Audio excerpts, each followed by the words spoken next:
Friday, May 27, 2022, coming up on Roland Martin Unfiltered, streaming live on the Black Star Network. We talk about a variety of issues with Congressman Khanna of California. What must Democrats do to get aggressive, turn the vote out in November? We break it down. Also, what's happening with wokeness in media? Are they actually destroying democracy? Well, the author of a new book says so. And I'll talk with the two authors of a book dealing with black professionals. That's right, Randal Pinkett, Jeffrey Robinson, two of my alpha brothers. Their book is out, Black Faces in High Places, 10 strategic actions for black professionals to reach the top and to stay there. Folks, it is a jam-packed show on this Memorial Day weekend. It is time to bring the funk on Roland Martin Unfiltered on the Black Star Network. Let's go. He's got it. Whatever the biz, he's on it. Whatever it is, he's got the scoop, the fact, the find. And when it breaks, he's right on time and it's rolling. Best believe he's knowing. Putting it down from sports to news to politics. With entertainment just for kicks, he's rolling. It's on go, roll, y'all. It's Roland Martin, yeah. Rolling with Roland now. He's funk, he's fresh, he's real, the best, you know he's Roland Martin now.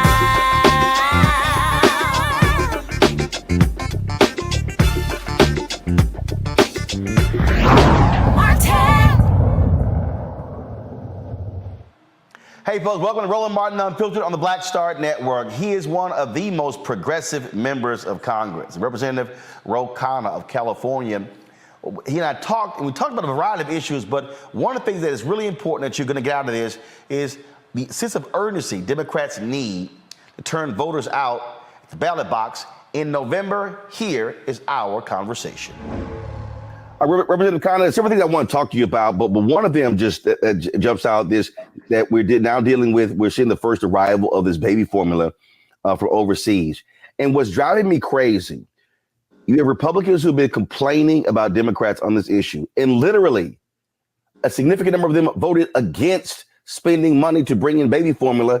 And now we know that the reason we have a crisis is not just because of Abbott, because Trump made it more difficult to import baby formula.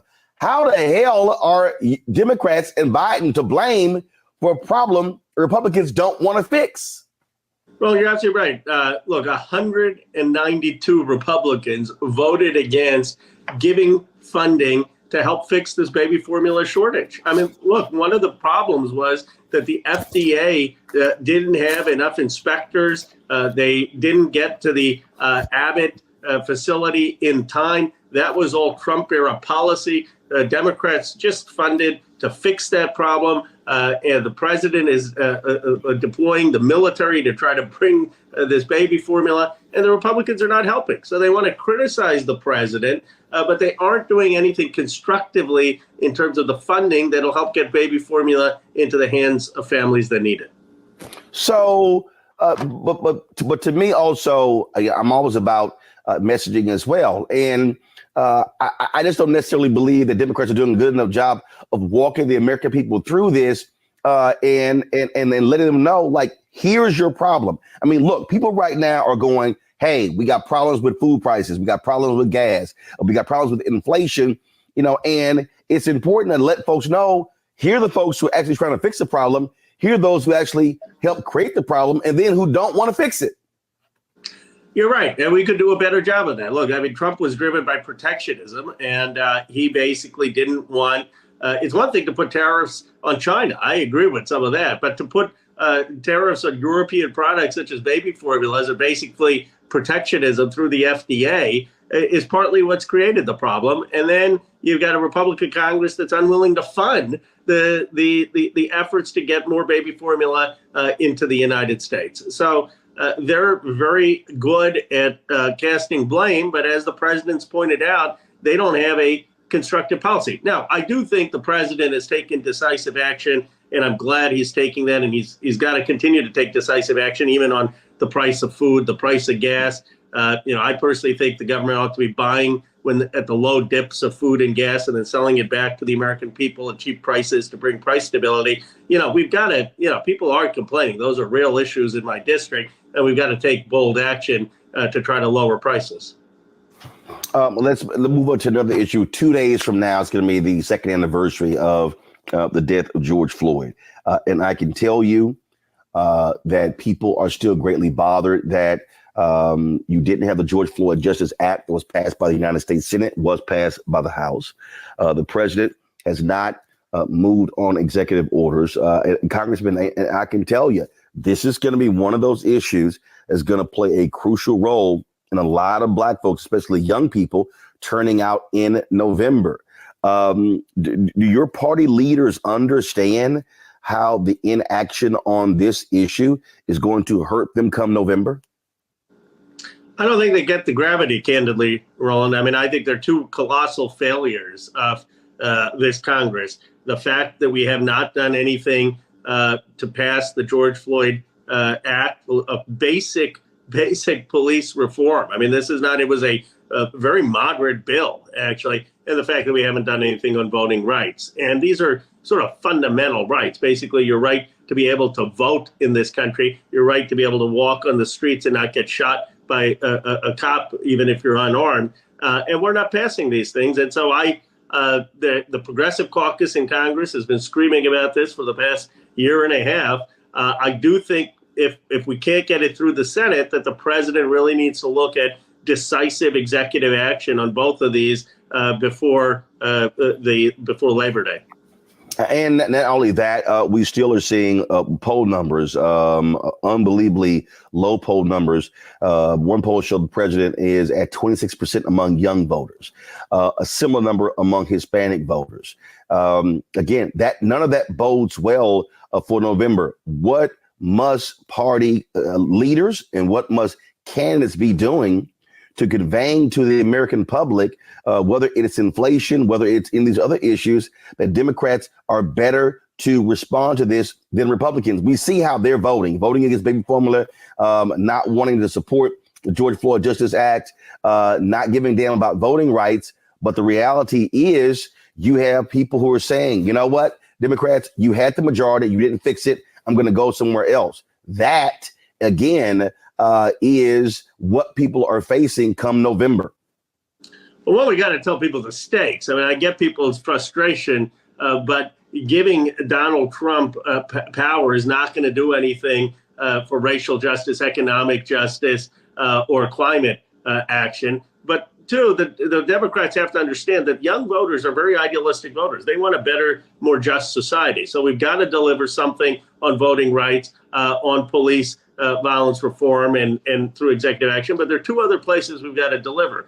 One is on the student loan debt relief. I mean, I was speaking yesterday to a group of laborers in my district, largely Latino, construction workers, and they were having a scholarship fund for their kids who are going to go to college. And I asked this group of working families, how many of you want to forgive student loans? How many of you want to have free college? All the hands went up. This idea that somehow the working class doesn't want or care about student debt relief is just totally false. The reality is a lot of the working families, Black and Latino, are the ones who have the most student loan debt because they've got kids, nephews, nieces who want to go to college. The president, with a stroke of the pen, can relieve a lot of that debt. That would be something decisive. And then on climate, we've got to get something passed. The young voters care about that. They understand that their generation is going to be affected by it.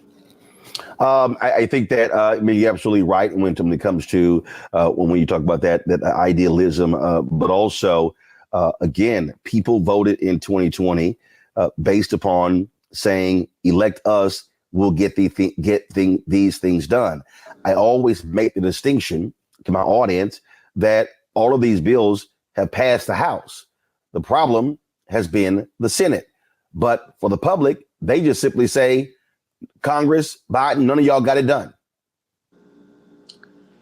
Well, look, I understand. I mean, people are busy. They sacrificed a tremendous amount in 2020 to get us elected. They're not going to follow the every Senate vote. But I do think that in the next 6 months, the president can be more vocal. He can come out and say, we got to abolish the filibuster. He can come out and start campaigning against the Senate on a couple of these key priorities, especially on something as critical as voting rights, especially as something as critical as climate, especially as something as critical as Roe versus Wade and codifying that. You know, I think people want to see some fight in our party for the fundamental rights. And they will understand if there's a lot of fight and the numbers aren't there and we vote and, you know, we're short a senator. But I don't think they see sufficient urgency or fight yet on these key issues. Well, I think that's the thing. And Reverend William Barber with the Poor People's Campaign, and what he says is, don't just vote one time. Keep voting. Keep voting. You have to show the people that you are willing to keep bringing this up. He said you can't just say, well, we brought it up once or twice and that's it. He's absolutely right. Look, I just to get a sense, I mean, I know Twitter isn't voters, but you get a sense of a lot of young folks. I tweeted out we need a $15 minimum wage and it's about time to do it. And half the folks are understandably criticizing me, saying, "Ro, $15 is not going to be nearly enough." I mean, we're so far kind of out of touch of where people are with their rents, with their food prices, with their gas prices. And, you know, we're still stuck at $7.25. I think the $15 wage was something that people really came out to vote for, especially a lot of the service workers. Some of them are just still relying on tips. So you look at the $15 wage, you look at student loan relief, you look at voting rights, you look at police reform, you look at bold climate action. This is what motivated folks. I mean, look, I'm very proud that we passed roads and bridges and infrastructure, but that doesn't speak to people's souls. That doesn't speak to a more just America. You know, we've got to speak to some of these fundamental issues that got young people out, that got people motivated in 2020. When I talk about the Poor People's Campaign, June 18th, they've been a mass gathering in the nation's capital. They have been calling for the president to sit down and meet with them, but not just meet with leaders, to actually meet with what they call impact or disaffected workers. You know, the White House has been wanting to meet with Reverend Barber or Reverend Liz Theo Harris, and he has said, no, we need to bring poor people with us. They've been unwilling to do that. When you look at the numbers, 90+ million low income and poor people in the country, if Democrats are looking at a path to victory, it is appealing to those voters. They are white, they are black, they are Latino, they are young, they are significantly women, they are Native American. And the White House has been unwilling to do that. And I just don't understand the calculus.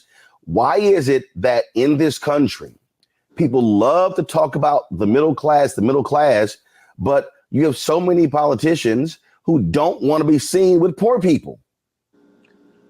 I don't get it. I mean, Reverend Barber, I think, is the closest moral leader we have to someone like Dr. King in our country, and I don't say that lightly. I mean, I think what he is doing in terms of mobilizing low wealth Americans of all backgrounds and putting that coalition together in the South and other places is remarkable. And people like me and Barbara Lee and others in Congress have met with him and people who he brings many times in Congress. I mean, he's had folks testify to us in informal hearings about what it actually means when they're low wealth, low income, and can't pay rent, can't get food for their kids that's sufficient in terms of nutrition, can't get medicine. I think the White House needs to hear them. And there's some very simple things we can do. Two concrete things: raise the minimum wage to $15 and include all service workers, and then have some of these wage boards in states like New York to increase the pay for fast food workers and service workers like home care workers. I mean, it's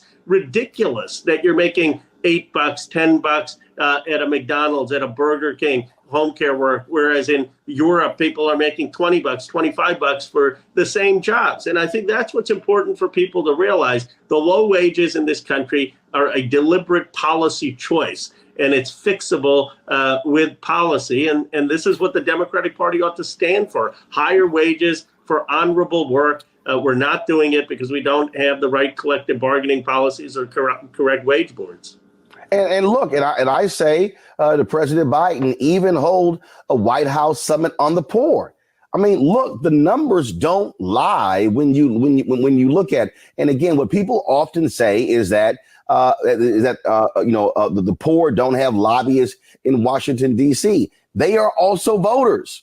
They are people who are workers. They are also voters. And if you send that signal, and I get it because people are like, oh, well, that comes across as just giving them things. Well, hell, it's a whole bunch of rich folks who got stuff with Trump's tax cut. Whole bunch of rich folks who got stuff with Trump tax cuts and got stuff with the Fed policy. Look, we don't talk about the inflation and the asset bubbles in the stock market because of easy Fed money. We don't talk about all the money that went to corporate bonds. Now, some of them may have been necessary to get out of the pandemic, but it helped the people who were at the top. It didn't help people who were working. Here's, I think, the biggest thing that we need to do, why I think a Poor People's Summit is so important, because we've got to puncture this awful stereotype in this country, started, I think, with President Reagan, that somehow if you're poor, it means that you're not working or you don't have a job or you don't have an aspiration to get a job. That is look, your colleague, Representative Matt Gaetz, made the comment about people who are on WIC because of baby formula. I mean, it's as if these little poor people, look, if you can't afford baby formula, what's wrong with you? What the hell? Well, they've got to meet, people have got to meet folks who, the poor in this country are some of the most honorable, honest folks who are sacrificing and doing everything they can for their kids and their families, and they're working jobs, one job, two jobs, and the reality is they're not getting paid what they deserve. They're not getting paid what they deserve because we don't have correct collective bargaining in this country, because the corporate power has shifted a lot of the resources to the top. So, think about it. In a very simple example, you got Amazon, one of the richest companies in the world. I don't begrudge Jeff Bezos' innovation so that packages can show up at your doorstep. But you don't think that the people who are at the warehouses, the people who are delivering those packages, have something to do with the value? Of course they do. So here's the problem. Why is it that they're not getting proper wages? Why is it that they're not benefiting? Why is it the people who are serving us fast food with making our lives convenient aren't getting proper wages? Why is it the people who are taking care of the elderly or sick aren't getting proper wages? They're adding value and they're not getting paid what they deserve. And that's the fundamental issue. It's unfair. It's unjust. It's not just that they're poor. It's that we made a decision to underpay a lot of work in this country. And then people wonder why you have such a dramatic wage and income gap, wealth gap in this country. Well, that's a perfect example. Representative Khanna, I certainly appreciate it. We're going to keep obviously pushing this issue. We'll be there on June 18th. Thank you. With Poor People's Campaign. So we appreciate it. Thanks a lot. Thank you. Thank you for your voice. Thank you for having me on. All right. Take care. All right, folks, got to go to a break. We come back. I'll talk with the author of a book who says that white liberals in media, they're actually undermining democracy. Well, she and I kind of differ on the notion of wokeness. Trust me, it's a discussion you don't want to miss. Folks, don't forget to support us here at the Black Star Network by downloading the Black Star Network app, available on all platforms: Apple phone, Android phone, Apple TV, Android TV, Roku, Amazon Fire, Xbox, and Samsung TV as well. And don't forget to support our Bring the Funk fan club, where all dollars that you give goes to support us and the show and what we do. Of course, you can send your check and money orders to P.O. Box 57196, Washington, D.C. 20037-0196. Cash App, $RM Unfiltered. PayPal is R Martin Unfiltered. Venmo is RM Unfiltered. Zelle is Roland at RolandSMartin.com. Roland at RolandMartinUnfiltered.com. We'll be right back.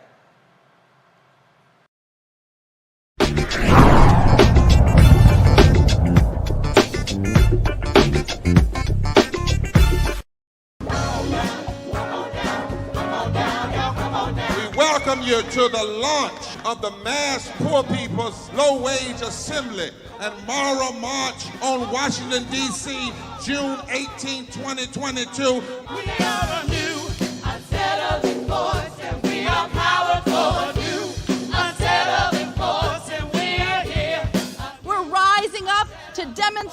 compelling power that we, poor and low-income people, have to reconstruct society from the bottom up.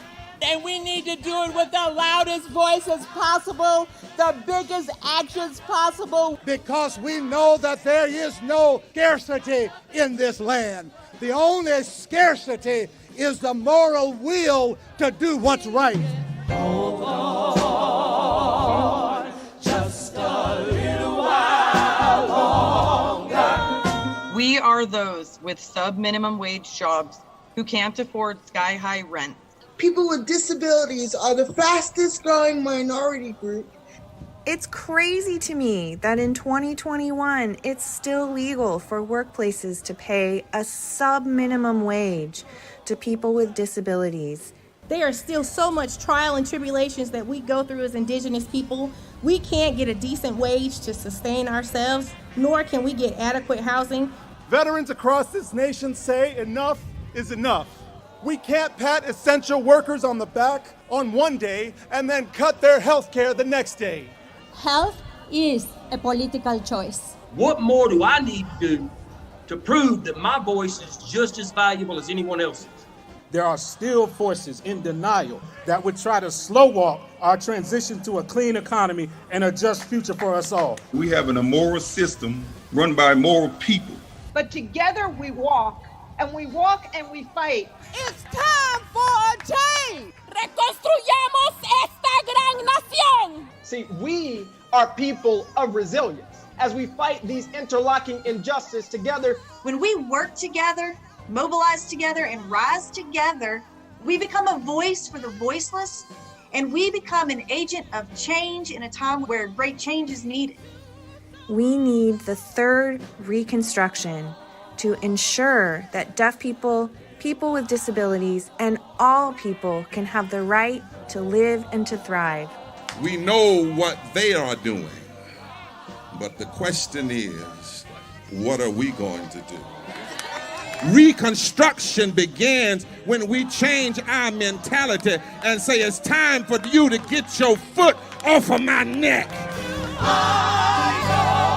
Justice is coming soon.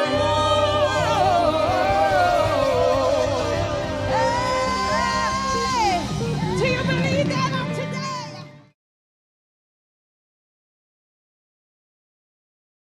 I'm Dr. Greg Carr, and coming up on the next Black Table, thinking about the Black freedom movement in a global way.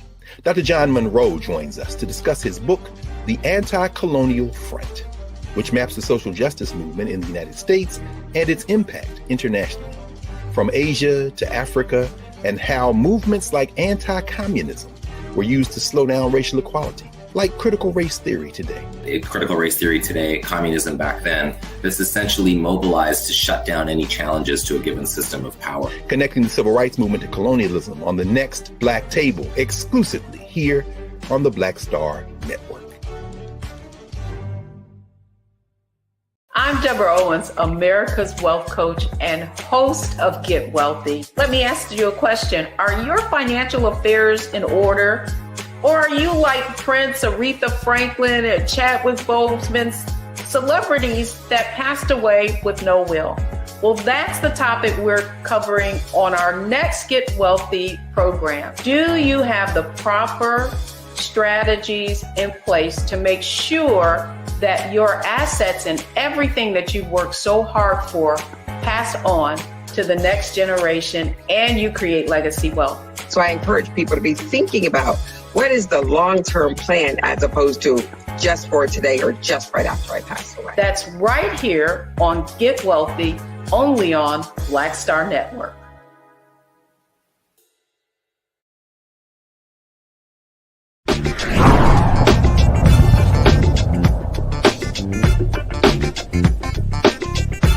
America's mainstream media is overwhelmingly white. My next guest says in her book that white progressives or white liberals, they're causing a serious problem in media. Y'all gonna enjoy this conversation with Batya Ungar-Sargon, the author of the book, Bad News, How Woke Media is Undermining Democracy. it got a little spicy between the both of us. All right, Batya, let's talk about your book, Bad News, How Woke Media is Undermining Democracy. First off, define your definition of woke. Great. So first of all, thank you so much for having me. I'm really honored to be talking to you and very excited for this conversation. Woke to me means, it doesn't mean police reform. It doesn't mean ending mass incarceration. It doesn't mean ending the racism in our public schools. And it doesn't mean ending intergenerational poverty among 20 to 30% of Americans descended from slaves. That is all things every American should be focused on. Those are really important things. Those are national emergencies. Woke is what I found out about in a 2018 Yale study that found that white liberals talk to Black and Hispanic Americans different than they talk to other whites and different than white conservatives talk to Black and Hispanic Americans. White liberals dumb down their vocabulary when they talk to Blacks and Hispanics. This was a Yale study from 2018 that found that. That is wokeness. It's a view that says that white people have a power and a privilege and an agency that puts them above people of color, so that their instinct unconsciously, when they meet a person of color, is to dumb down their vocabulary. And I think that that is so corrosive and patronizing. The assumption of oppression based on skin color, it is really dehumanizing. That's what wokeness is. But I think that's part of the problem, because the reality is what you initially said is how wokeness or being woke was defined. African Americans actually define that in terms of what woke is. Now, what then happened was, I think, get a number of different things, how other people, non-Black folks, then began to define wokeness. Also, how those who don't agree with those issues begin to define it. I think about, again, political correctness. I think about diversity. I think about how those phrases have been turned on their head. So I think part of this issue is when we talk about woke, Black folks have a very clear understanding of woke is when non-Black folks then begin to try to define it for us, as opposed to sticking with what the actual definition is. I could not agree with you more. I think that's a really crucial point. And I think that every single place where progressives lose their way is when they depart from where the Black community is at. But it's not just progressives, though. It's not just progressives, because part of the debate issue that I've had here, even with this, is even with conservatives, with white conservatives, or hell, even some Black conservatives, because again, the use of woke then begins to be used as a negative. Yeah. Just like diversity.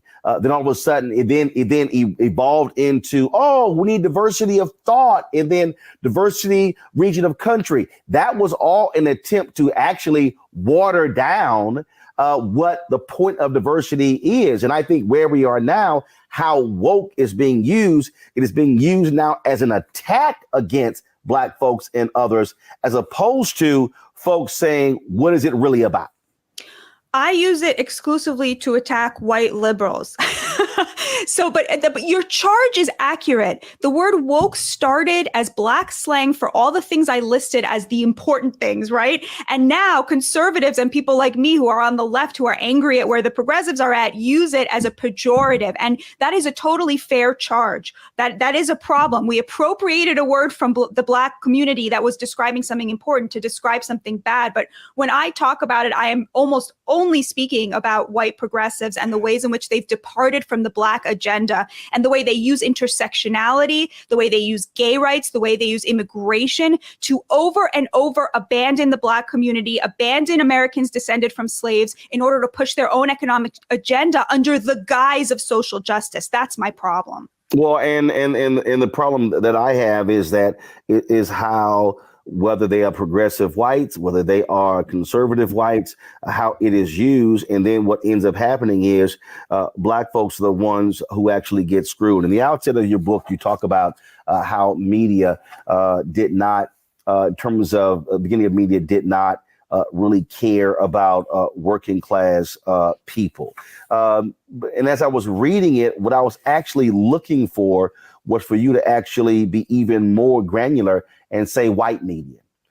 because when you talked about Joseph Pulitzer, when you talked about the first newspaper in the penny papers in New York, while I was reading it, I'm sitting here going, yeah, but there was a paper called Freedom's Journal, the first black newspaper founded on March 16th, 1827. I think about Frederick Douglass, the North Star. I think about Ida B. Wells Barnett, a paper in Memphis.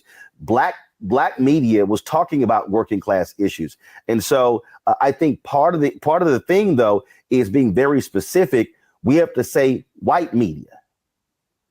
So I talk a little bit about Frederick Douglass's The North Star in the context of the fact that, people don't know this, but Lloyd Garrison, who was a white abolitionist, actually canceled Frederick Douglass, a former enslaved person, because he felt that he was compromising, right? That is exactly what I'm describing. You're totally right. There was a rich tradition of black media. I talk a little bit about it in the book, but not enough. But what was so interesting to me was to see how this white progressive abolitionist felt that it was his job to cancel a slave. He canceled his newspaper. He told people not to buy it. He stopped paying for him to travel to speak about his experiences as an enslaved person, because Frederick Douglass came to the opinion that the Constitution actually did enshrine the rights of all people, irrespective of race, and that it was only through the legal system and only through the Constitution that civil rights for all was ever going to be possible, which was, of course, what Dr. King picked up on. And for this guy, Lloyd Garrison, no way, only revolution, right? No way to work within the system. And so this white person appointed him the savior of the slaves and then canceled Frederick Douglass. But when we look at American history, though, I mean, the reality is, this year Liberia celebrates the 200th anniversary of its creation. And then you had the American Colonization Society, which is comprised of a diverse group. You had those people who actually believed, who were abolitionists, who didn't believe in slavery. But then, of course, you had those white plantation owners who were afraid that freed people of African descent were somehow going to free their slaves. And so you had these two forces, multiple forces that were involved in the American Colonization Society.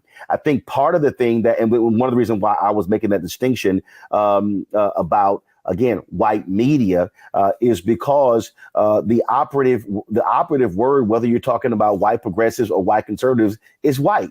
And that is the issue in this country. Even at the inside of your book, when you say something is wrong with American journalism, I will actually change it to say something is wrong with American white journalism, because these are the issues we're dealing with. Because when we say mainstream media, we really mean white media. The issue that you find is they look like Wall Street, look like Silicon Valley. And so you do not have real voices at the table. You're now seeing it. Kim Godwin, president of ABC News, Rashida Jones, president of MSNBC. But when you got a majority of your newspapers in the country who won't even fill out the AS&E diversity survey, that tells you where we are in white media.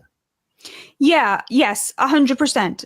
I would argue, though, that the reason that American media is so white is because it is made up of people of immense economic privilege. And unfortunately, America's rich are still America's white. So to me, the class piece here is a much bigger problem, because when you look at the people of color who are allowed to succeed in American media, they are all from Harvard or Princeton or Yale or University of Chicago. Their backgrounds, their economic and educational backgrounds look a lot like the other American elites. Whereas you look at the Black community and 2/3 of Black Americans say that they are either moderate or conservative. You're never going to hear those voices in the liberal mainstream media. But this is, again, I get your point, but the problem, I think, is it's too narrow. I think the problem is you're only really talking about New York, DC, large cities. The reality is, so look, I've been covering mega churches, and people have this assumption that, oh my God, there's a problem with Christianity is these mega churches. Well, mega churches only comprise 4% of all churches in the country. 96% of the churches in America are not mega churches. When we talk about elite, look, the average journalism salary ain't several $1 million or even $100,000. My first job coming out of college, the Austin American-Statesman, which had about 230,000 circulation, offered me $20,100. I said, no, you got to pay me at least $2,000 more.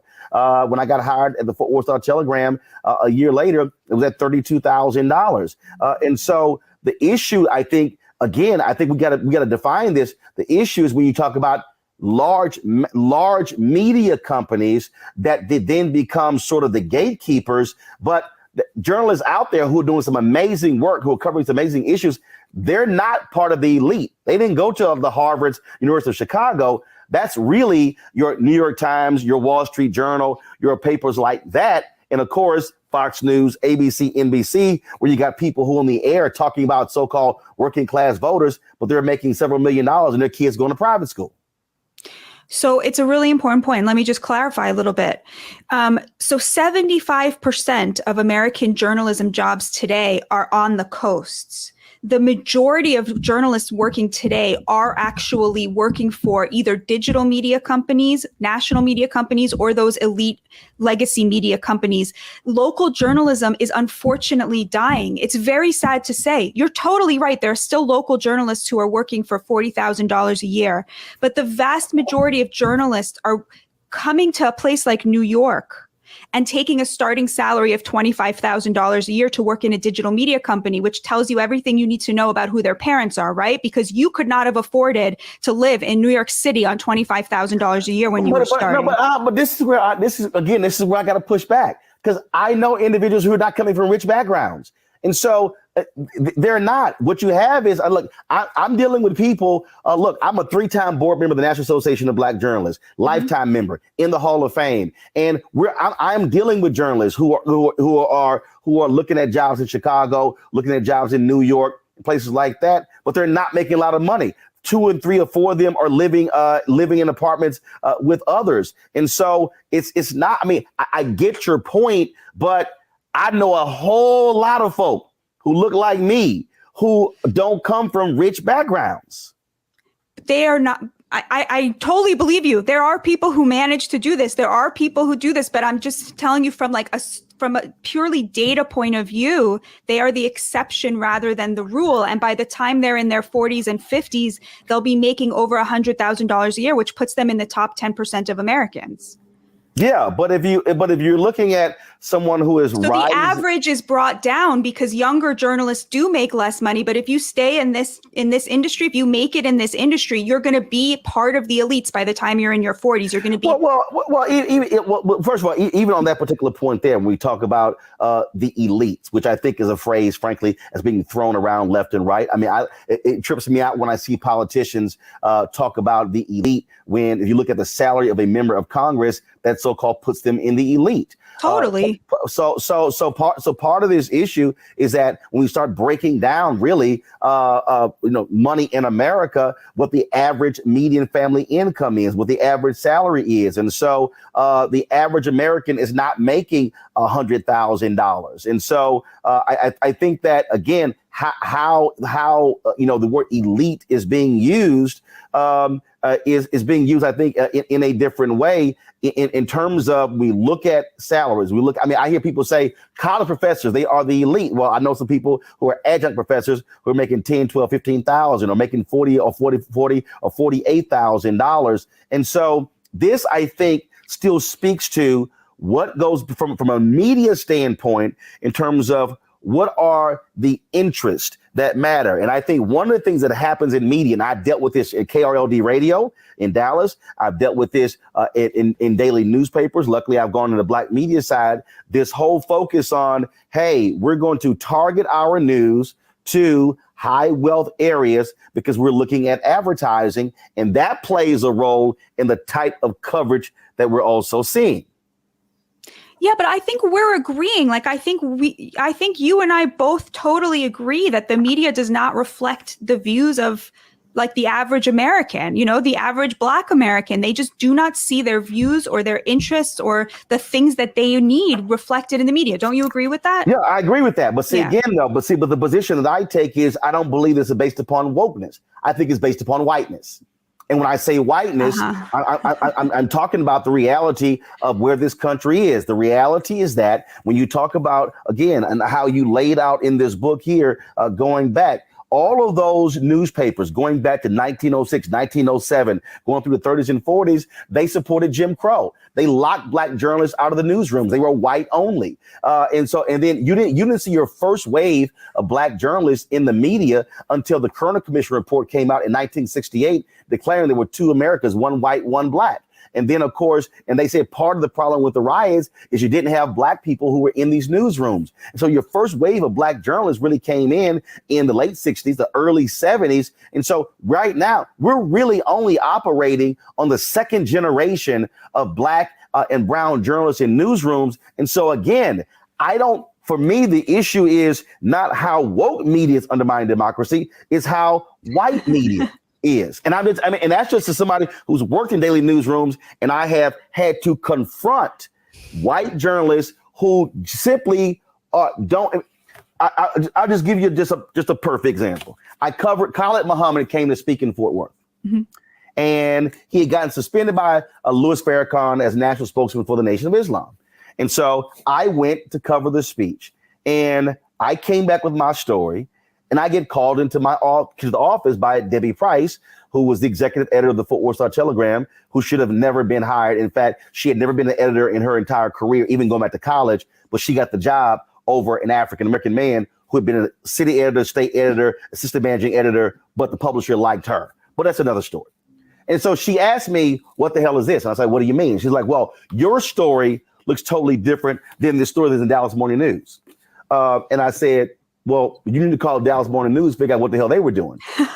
Because in that story, here's what happened. The white journalist, who I think his name Todd Gilliam, who wrote it, he talked about, how folks had to be searched before. Well, anybody's covered the Nation of Islam speech. Hell, I'm used to that. Hell, I go through, I get searched. I got searched yesterday at the White House. Okay. And so how he framed the story was Khalid Muhammad said, pin the tail on the donkey, on the honky, not the donkey. Okay. Anybody been to the Nation of Islam speech, typical things phrased. But I focused on what Khalid said. So you had two different stories written by black journalists, written by white journalists, the exact same speech. So the white editor is questioning me. I'm like, go talk to the white guy. If you read what I wrote what he talked about, not the other things that would push someone's button. And that's a perfect example. That's why I'm saying I think the issue, it ain't wokeness, it's whiteness. It's how we see the world that now then is portrayed in how we cover the news. Well, to me, that story is like a perfect story of like the complete and utter success of you, because you were able to get your opinion out there and published in the paper. No, it wasn't opinion. No, I mean, sorry. I'm sorry. You're right. Yeah. It was a news story. You were able to get that crucial reporting out there to all of your readers. And the fact that your editor after the fact had a problem with it, that only makes it even more delicious that you were able to do that through your good reporting and but the problem is this here. Problem is this here. I was the only black male reporter in the entire newsroom. It's a huge problem that America's newsrooms remain overwhelmingly white. But the reason they are so white is not because the people hiring in them are racists. They would kill to have more black reporters. As a person who works in a newsroom, I would kill to have more black people writing with me, working with me. That's not the problem. It's not because they don't want to hire black people. It's because the only people applying for these jobs come from privileged bagrgrounds, which are overwhelmingly white. No, I'm sorry. You're wrong. I literally listen. You're absolutely wrong. I was a national student representative on the board of the National Association of Black Journalists. And we sat in a room with the top headhunters. They were the ones who the TV stations would hire to go hire anchors and producers. And we sat there in Los Angeles. This is March of 1990. And they're going, we would love to hire more black producers and we just can't find them. And literally sitting on our board were 5 black producers, one of them Oscar nominated. And this is what she said. How many do you want? Which market sizes and level of experience? She said, I can call 100 right now. So what happens is what you're saying is that it really is a white media excuse, because it goes to where they recruiting. We just saw this in Silicon Valley. Silicon Valley's talking about, we can't find black engineers. But you know where they were not going? They weren't going to Spelman. They weren't going to Xavier. They weren't going to FAMU. Wait, they weren't going to Prairie View. Hold on. So that's did they then not hire the people she suggested, or they did hire them? No, because it then becomes the next excuse. See, this is again 3 times I've been a board member.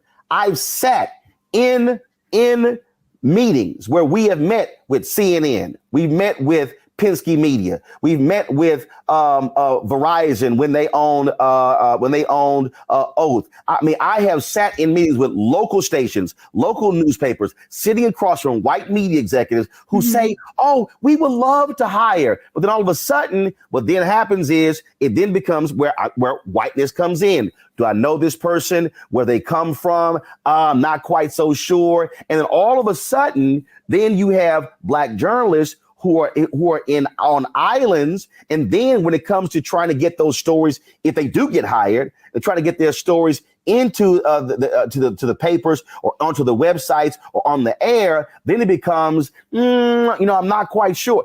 CNN, when I was at CNN, they could not find somebody to go interview Winnie Mandela. Okay, great. They said, "Roland, will you go?" Sure. I go down to Birmingham, Alabama. I interview Winnie Mandela. They come back and say, do the interview, about 20 minutes with her. They go, "We got a problem." I'm like, "What's the problem?" "Why didn't you ask her when she went on trial for the accusations of them putting tires around the necks of people?" I said, why the fuck y'all didn't interview her? I said, I asked Winnie Mandela what I want to ask Winnie Mandela. They literally said, we're not going to run the interview. That's terrible. I went, no, it's fine. I went to John Klein, the president of CNN, and said, "Hey, they're not running the interview. Give me the tape. I'm going to run it on my TV One show," because I had a weekly show on TV One, Black Cable Network. Again, black-owned media. John said, "Great." Winnie Mandela dies in March of 2018. I was in Memphis covering the 50th anniversary, getting ready for the 50th anniversary of the assassination of MLK. I hear she dies.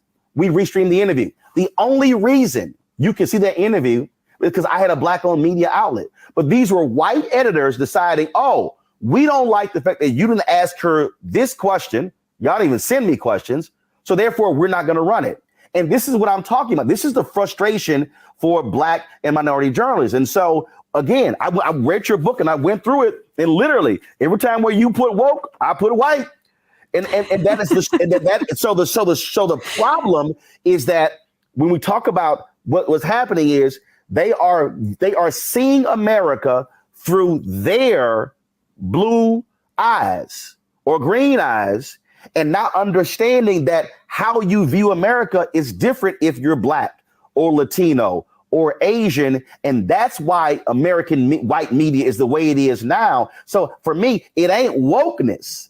It really is the problem of whiteness and how they define what to be an American is.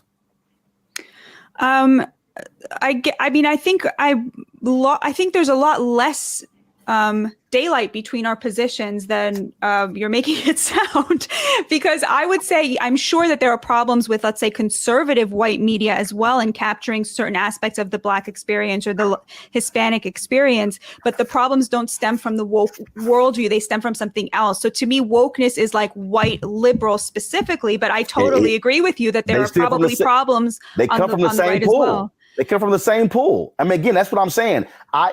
Because I've been there. I've sat across from who I believe are so-called white liberal journalists. But okay. Let me ask you this. Okay. When you're sitting opposite white liberals versus white conservatives, that study that I started with, right? That sort of patronizing thing that white liberals do when they're talking to Black people and Hispanic people. Yep. Like, doesn't that feel different than when you're talking to white conservatives? Isn't it a different thing? Nope. Because the sociologists found that white conservatives don't do that. I'm not saying they don't have problems. They do have their own problems, but that patronizing thing where they look down on you from this position of like, I have so much privilege, I have to protect you. Conservatives don't do that. They do.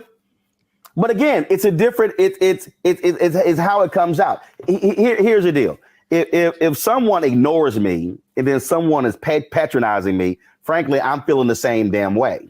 And again, I'm somebody, I've actually been in that position. Right. And so I respect that experience, but I would say that you fix those two problems may emotionally impact you differently, the same, but you fix them differently. You can't use the same thing to fix them. They need different.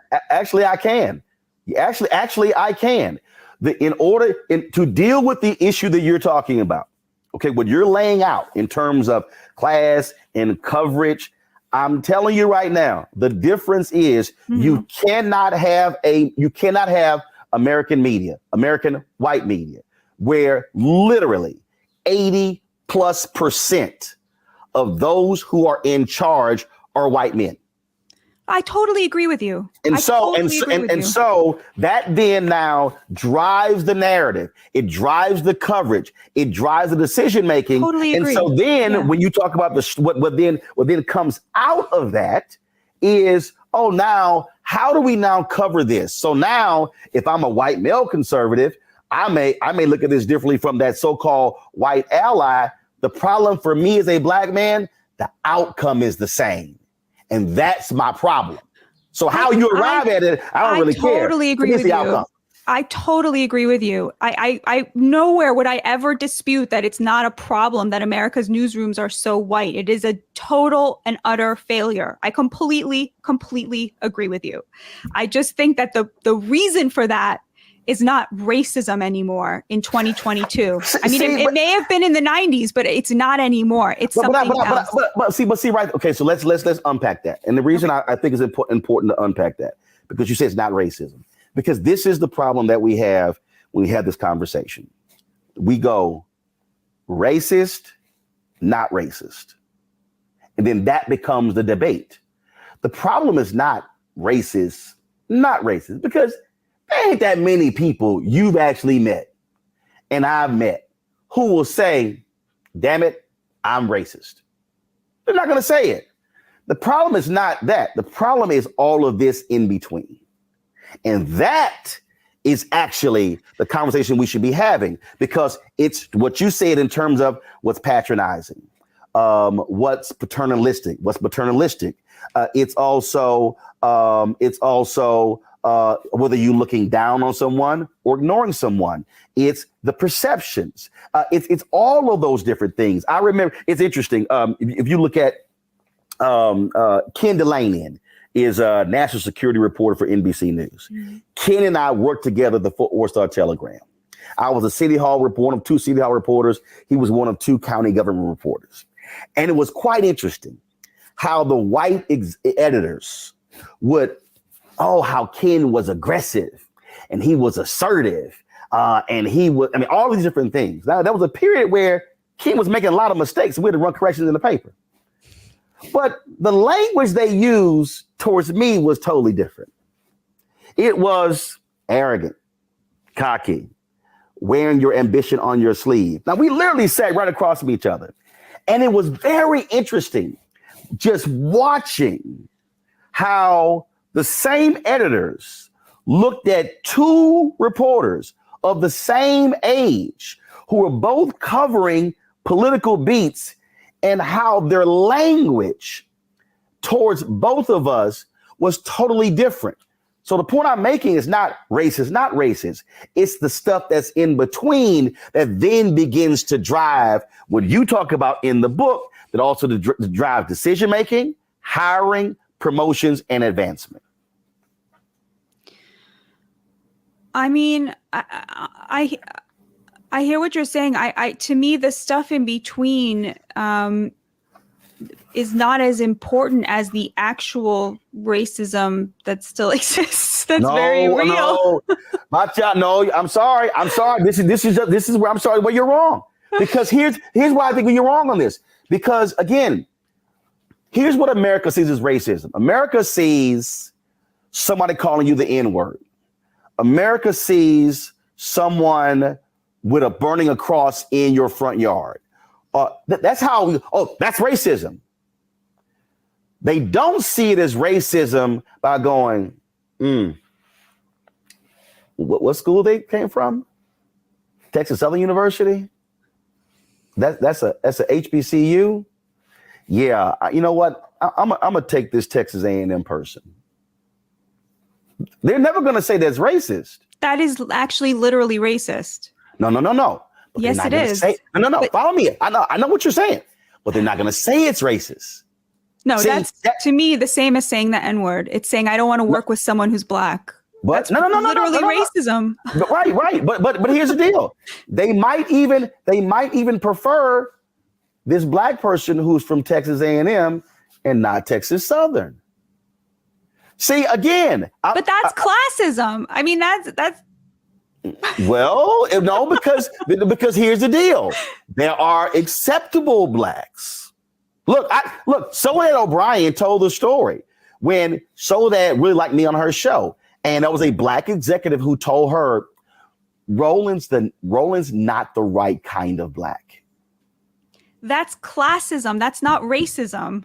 Because it's not about race. It's about behavior. It's about something you can control. No. It's about, you know what? These are the kind of blacks we like. But that can't be about race because that's about behavior. That's about class. That's about an attitude. That's about, No. But see, you're saying it's about class, but here's the deal. We might come from the same socioeconomic background. The difference is that's a more palatable, you know what? Oh, he's not as militant. He's not as okay. He see what begins to happen. But the problem where it still is race is because who is the person in the position deciding those things? The struggle that I have, and again, as I was going through your book, and again, as I was looking at the examples you used, when you were talking about, again, coverage in the issues, even when we talk about just this notion of working class, when that phrase is used, I'll be honest with you, they ain't talking black people. You're talking about white working class. I'm not.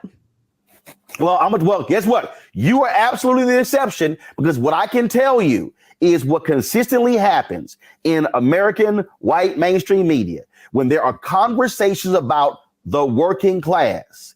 Pretty much black people are being excluded because that phrase alone is being used not to discuss black working class.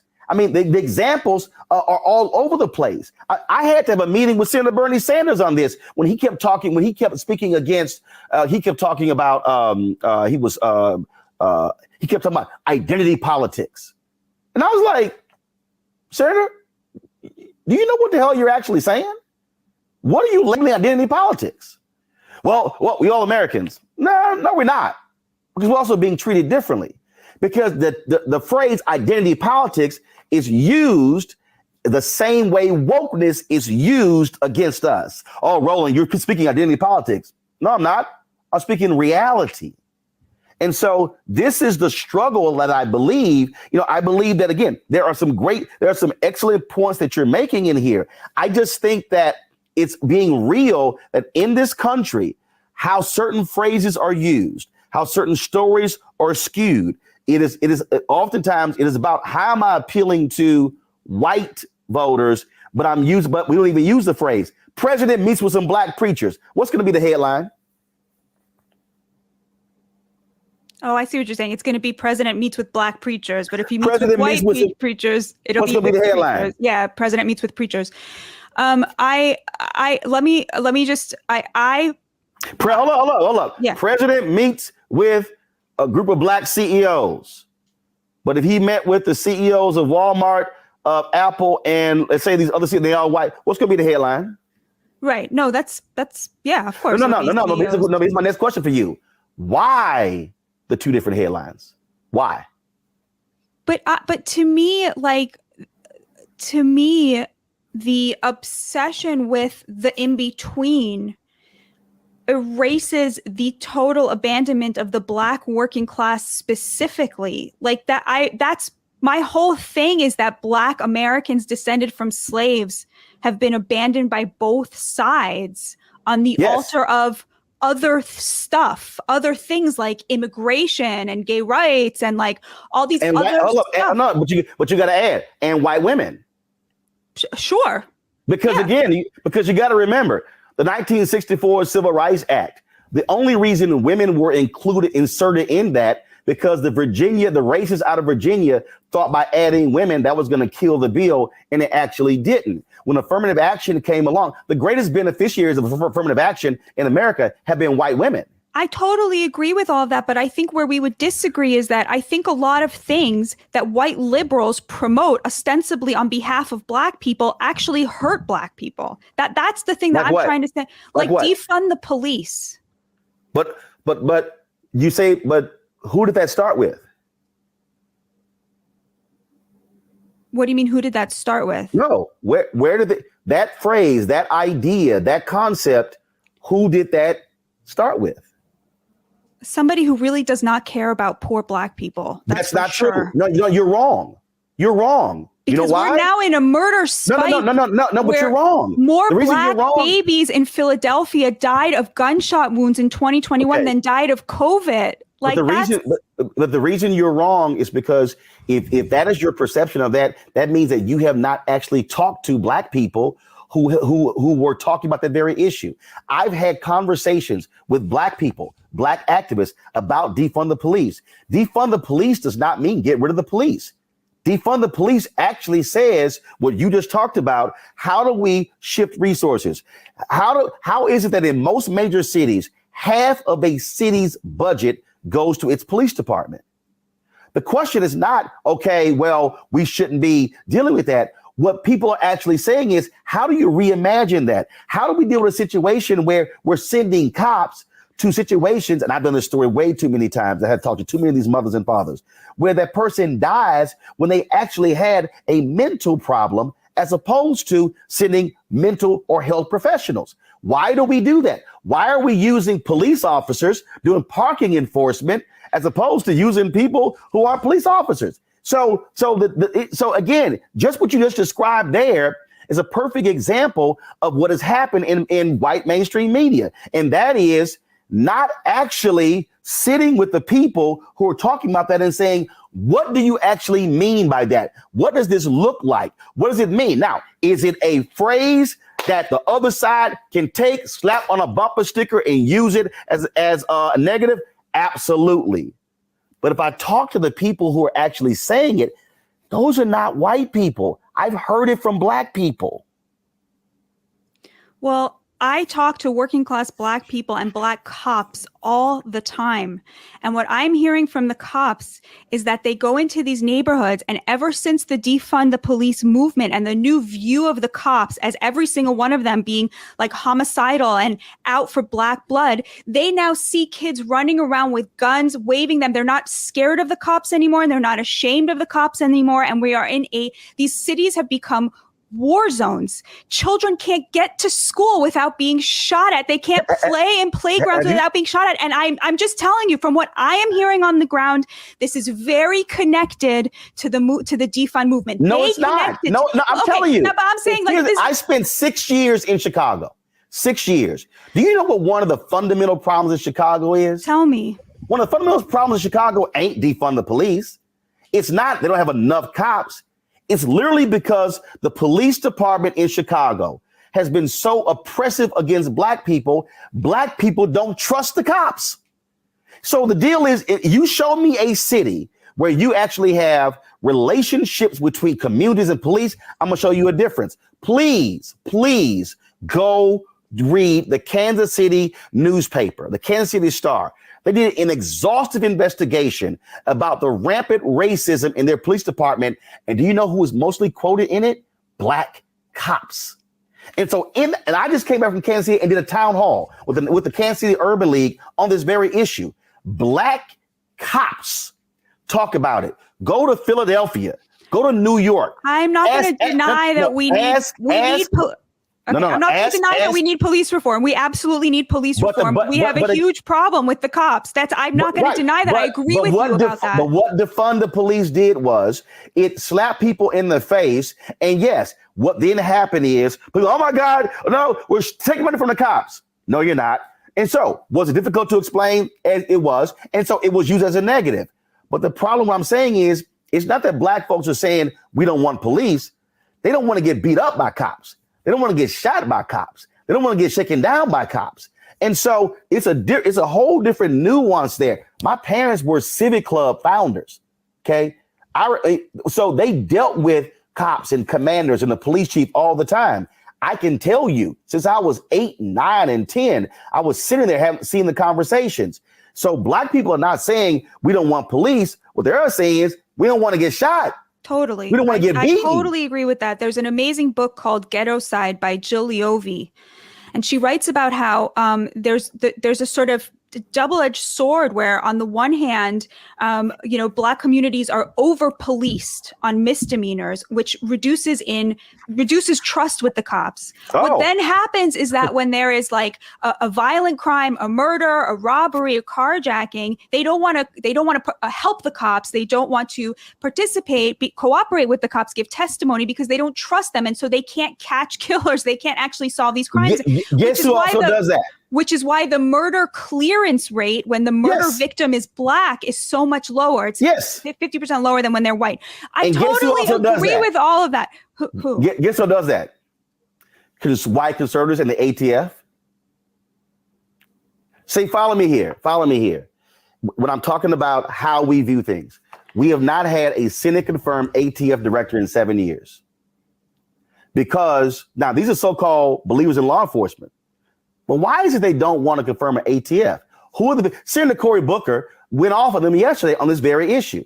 What I'm saying is when we even the conversation you and I are having right now, because of our backgrounds and how we look and how we grew up, we see this whole issue totally different. I can talk to people and I can actually say, oh, I see why people think defund the police is negative. But then when I actually talk to people who are dealing with the realities of policing, and I hear how they are explaining it, I'm like, it actually makes sense in terms of how do we shift resources. What I'm still going to argue is that I believe that, and again, yes, you and I agree on a number of things that you lay out, but what we have to be honest with is that even when we talk about class, whiteness and Blackness cuts across class. You can have somebody who went to a state school versus somebody who went to Harvard, who is white. And somebody you might say, well, that Harvard person is an ally. Not necessarily, because I'm telling you right now, some of the most crap that I've taken from white journalists have been, yes, white liberals. But white progressives. Let me ask you something. What is the defund the police's movement's response to the surging crime? Like, what is their response to these babies being shot down? Easy. Well, here's what you've had. First of all, you had an explosion in the last 12 years of guns being sold in the country. You've had literally the gun lobby and those simply stating point blank, Obama's going to get your guns exploded. Biden's going to get your guns. You had that driving force. That's one. Two, what you've had is you literally had police pissed off. They're being held accountable. I saw in Chicago, in Baltimore, they were so angry that the DAs there dared to hold them accountable. You had deliberate slowdowns in Chicago. I covered this. They had an inordinate number of broken body cameras, broken dashboard cameras. Why? But why? What would be the difference between defund and a slowdown? Defund would have fewer cops. No, that's what. Why? Again, tell me why. You're defining when you reallocate resources, you have fewer cops. No. First of all, when you start breaking down, have you ever covered City Hall? No. Okay. Have you ever covered county government? No. Okay. So that means have you ever actually had to sit there and go through what the police budget is? I've read through a police budget, yes. Okay. All right. So when you actually go through a police budget, when you look at how the allocation is made, there's a significant number of things that police do that have nothing to do with fighting crime. Nothing to do. You mentioned it earlier, all those tickets. We know based upon the numbers that it was an average of 4 tickets or warrants per household in Ferguson. We saw the survey, all of those areas around St. Louis, in St. Louis County. Yes. Okay. Yes. Where that became an economic driving force. Yes. Okay. So you had that. So you start going. So why all of a sudden have you seen police chiefs say, stop pulling people over some bullshit license plate? Stop pulling people over when it comes to a tail light. I've heard chiefs say, focus on crime prevention. So part of the problem is that we have given so much money to police departments, and a lot of the money is going to non-major criminal activity. So when you start shifting, so in Seattle, when they said, wait a minute, why are we putting the money in the police department for parking enforcement? Put that money in a separate department to go hand out tickets. How about we examine how they are using the resources? So that's what defund the police is actually saying. What they're saying is, San Francisco talked about it. Hey, if you get a call and on the call, they're stating it's a mental issue, don't send the cops, dispatch a mental health professional. Okay, to me, that is called police reform, what you just described. But guess what? You choose to call it police reform. Somebody else calls it defund the police because they're choosing to be provocative. Here's the deal. We can call it whatever we want, Batya, as long as we get to the same place. Amen, and brother. But so that's why I'm not hung up on the phrase, because you know why? What I'm doing, just like I did that Khalid Muhammad speech, I'm listening to what they're saying. I'm not going, oh my God, defund the police. What are they saying? No, I'm listening to what they're saying. And that to me is the problem. We have too many white journalists who aren't listening. They're bringing preconceived notions, or they're bringing a perspective of the police or someone else versus let me listen to what this person is saying. That to me, I think is a problem. So I just don't see it as wokeness. I think this idea of labeling everything wokeness, which look, you go on Fox News a lot. That is by design. It is by design, just like this whole thing with critical race theory, which we all know is bullshit. I would be very happy to go on CNN, but they won't have me. Well, guess what? Fox News won't call me. Fox News, and guess what? I've had people who Fox News will book people who I put on my show and will not call me. And I have a whole email roster of all of their shows and their producers. My agent has actually emailed Suzanne Scott, the CEO of Fox News, directly, and their head of talent. They will never call. You know why? Because the perspective that I'm offering, we're talking about right now, Fox News does not want on their air. They don't. And so this is they have people from Black Lives Matter on all the time. No. See, okay, but it's okay. Do you know why they have them on there? Do you know why they have them on there? They let them have their say. No, they don't.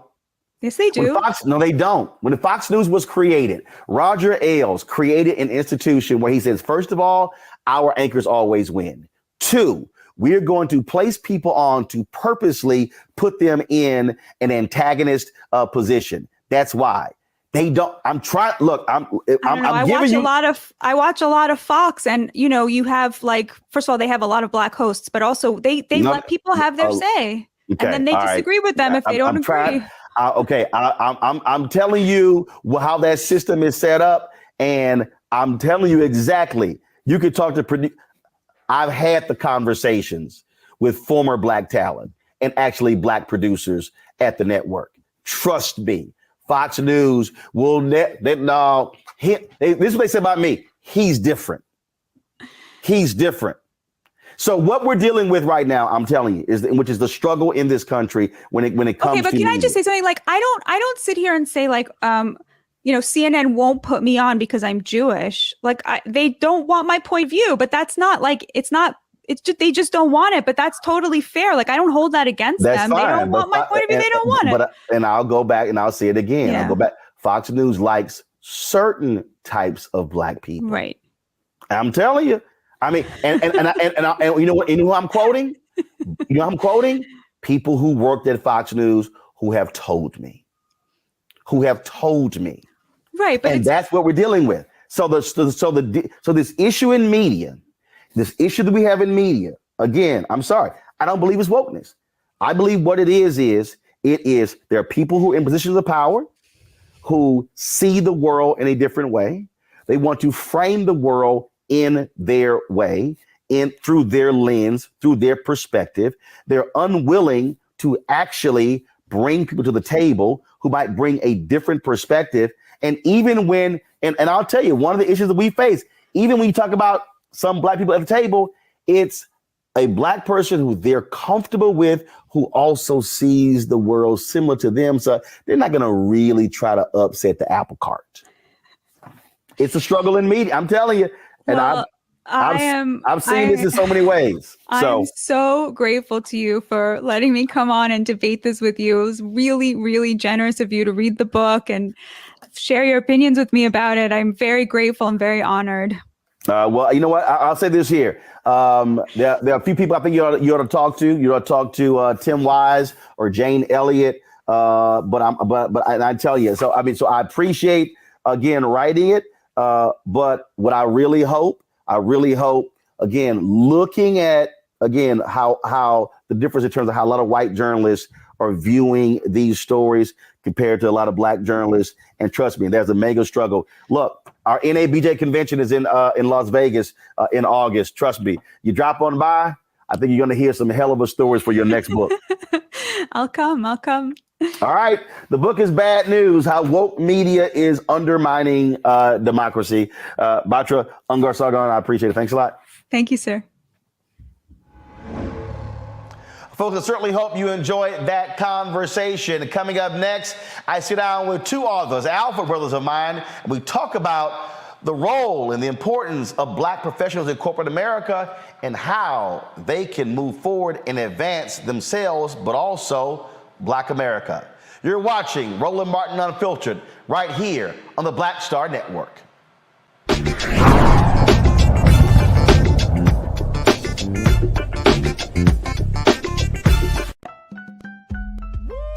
We're all impacted by the culture, whether we know it or not. From politics to music and entertainment, it's a huge part of our lives, and we're going to talk about it every day right here on The Culture with me, Faraji Muhammad, only on the Black Star Network.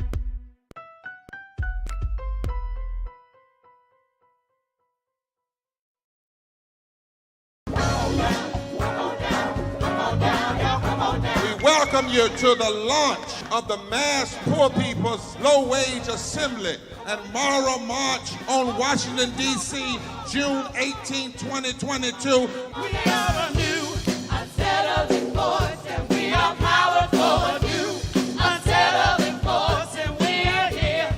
We're rising up to demonstrate the compelling power that we, poor and low-income people, have to reconstruct society from the bottom up.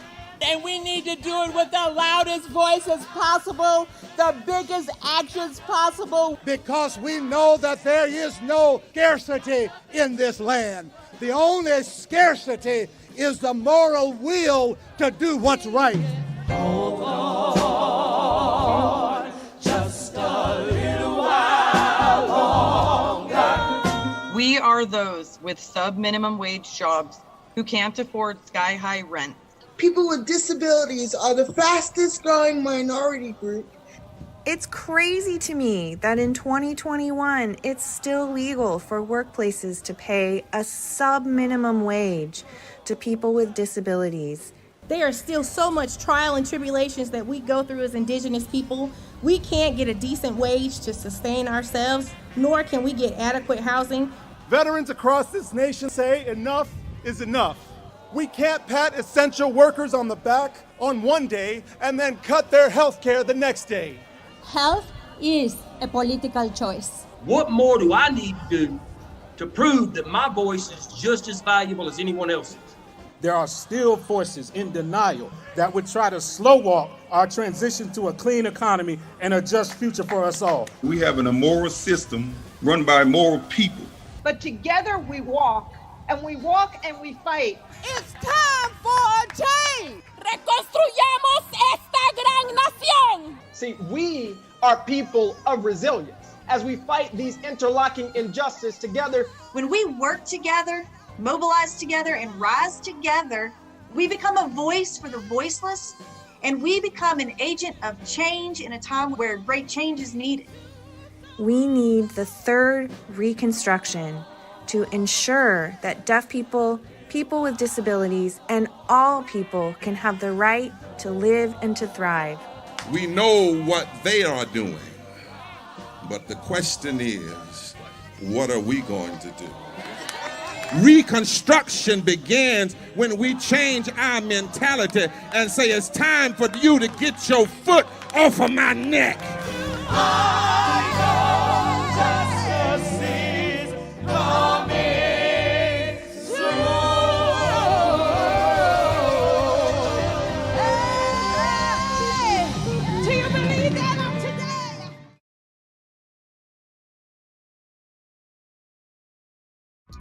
Next on A Balanced Life, we're talking everything from prayer to exercise to positive affirmations and everything that's needed to keep you strong and along your way. That's on a next A Balanced Life with me, Dr. Jackie, on Black Star Network.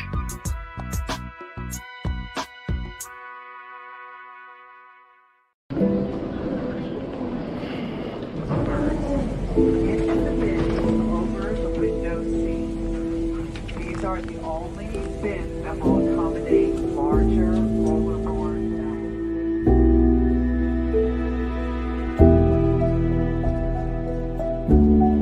They put 10 in here? 10, and you don't come out till you die. And you eat him, you eat him. Oh my God.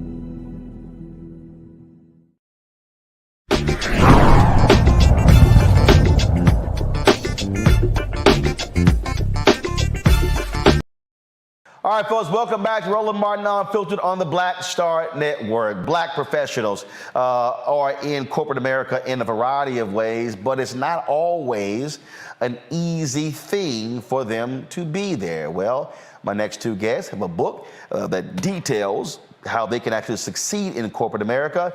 Here's my conversation with Randal Pinkett and Jeffrey Robinson, the authors of the book, Black Faces in High Places, 10 Strategic Actions for Black Professionals to Reach the Top and Stay There. Watch this conversation. All right, gentlemen, let's get right into it. First of all, when you say Black faces in high places, there's a reality. I think about Ellis Coles' book, The Rage of a Privileged Class, which was that first generation of African Americans in corporate leadership, where pretty much the highest they could go was to be VP of Community Affairs. And so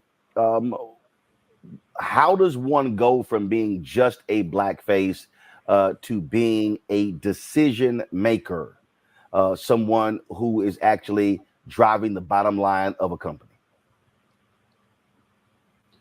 Well, first, I want to acknowledge that one of the inspirations for this book and the predecessor book, Black Faces in White Places, was Ellis Coles' book, The Rage of a Privileged Class.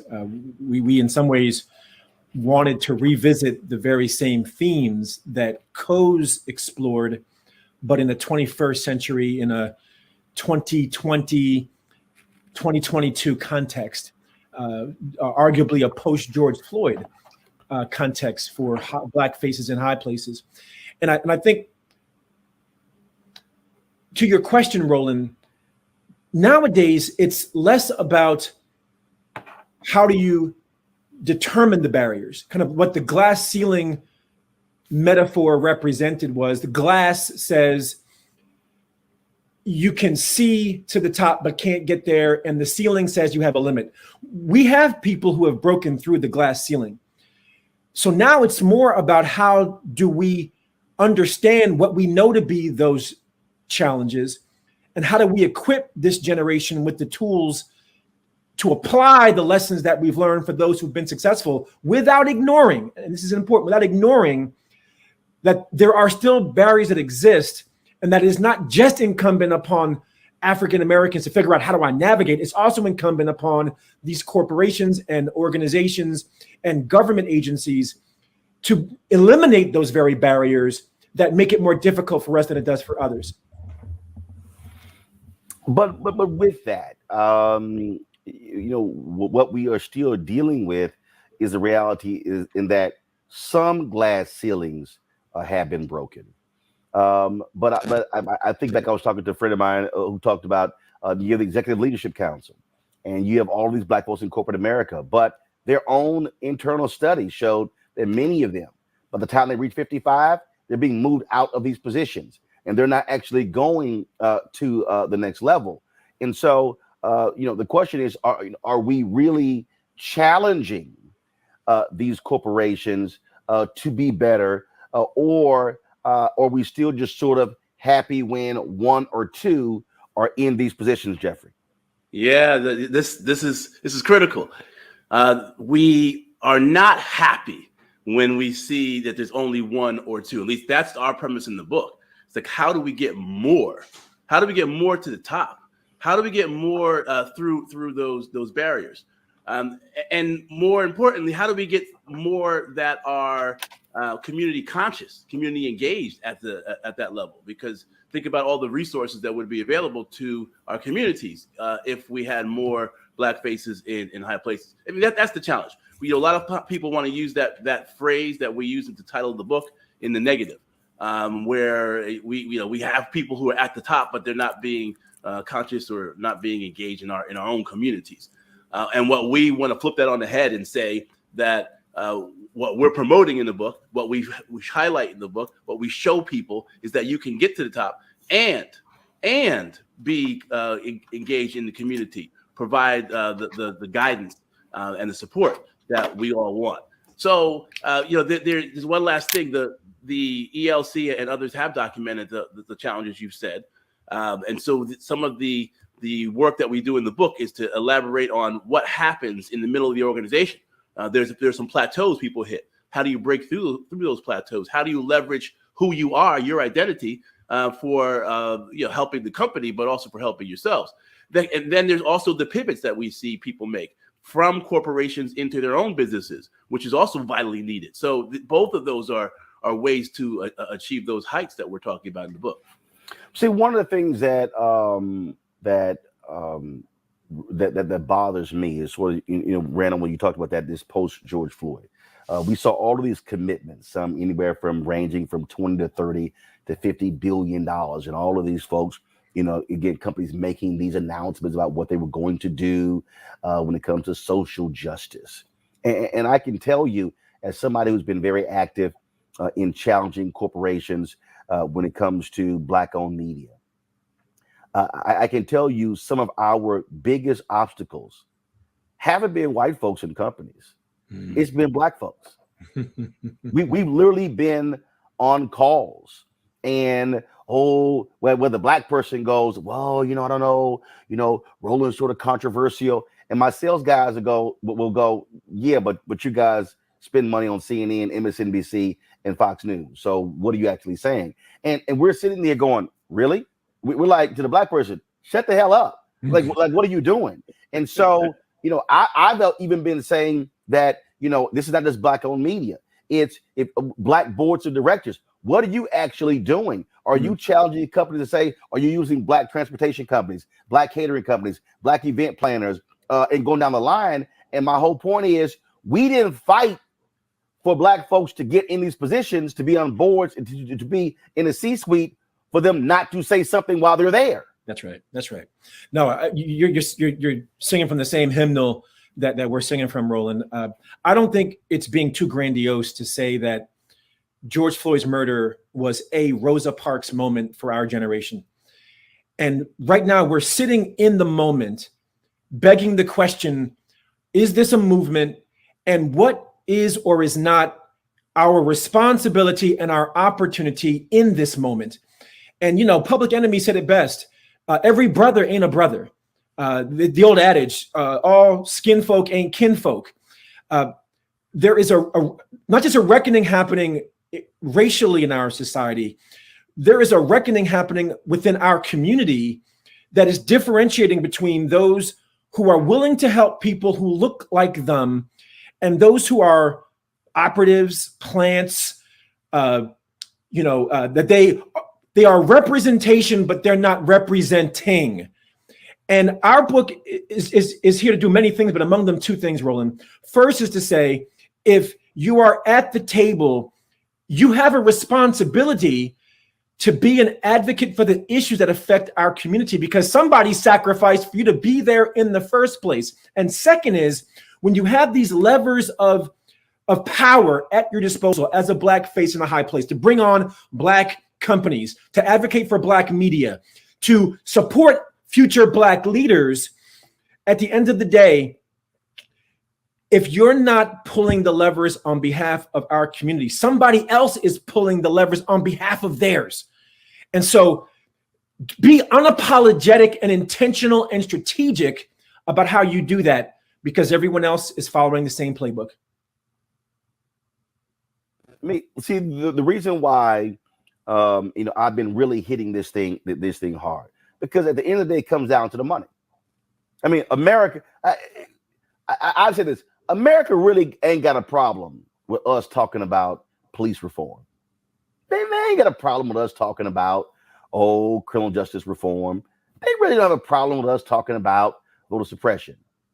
But when you get to the money, it's a whole different conversation. Coretta Scott King often said that they killed my Martin when he started talking about the money.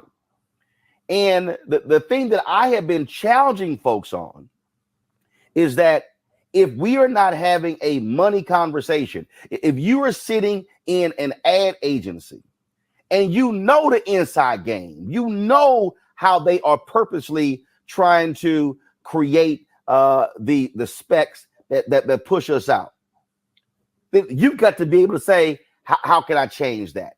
If you're sitting there in a company, it just can't be about your stock options and what you're making and sending your child when, if you're in a position where you can actually create the level of generational wealth that's needed. And to me, that requires a level of consciousness walking in to say, look, I need to leave some footprints and some fingerprints when I'm no longer here. But again, to me, that's a mindset, that's consciousness. Yes.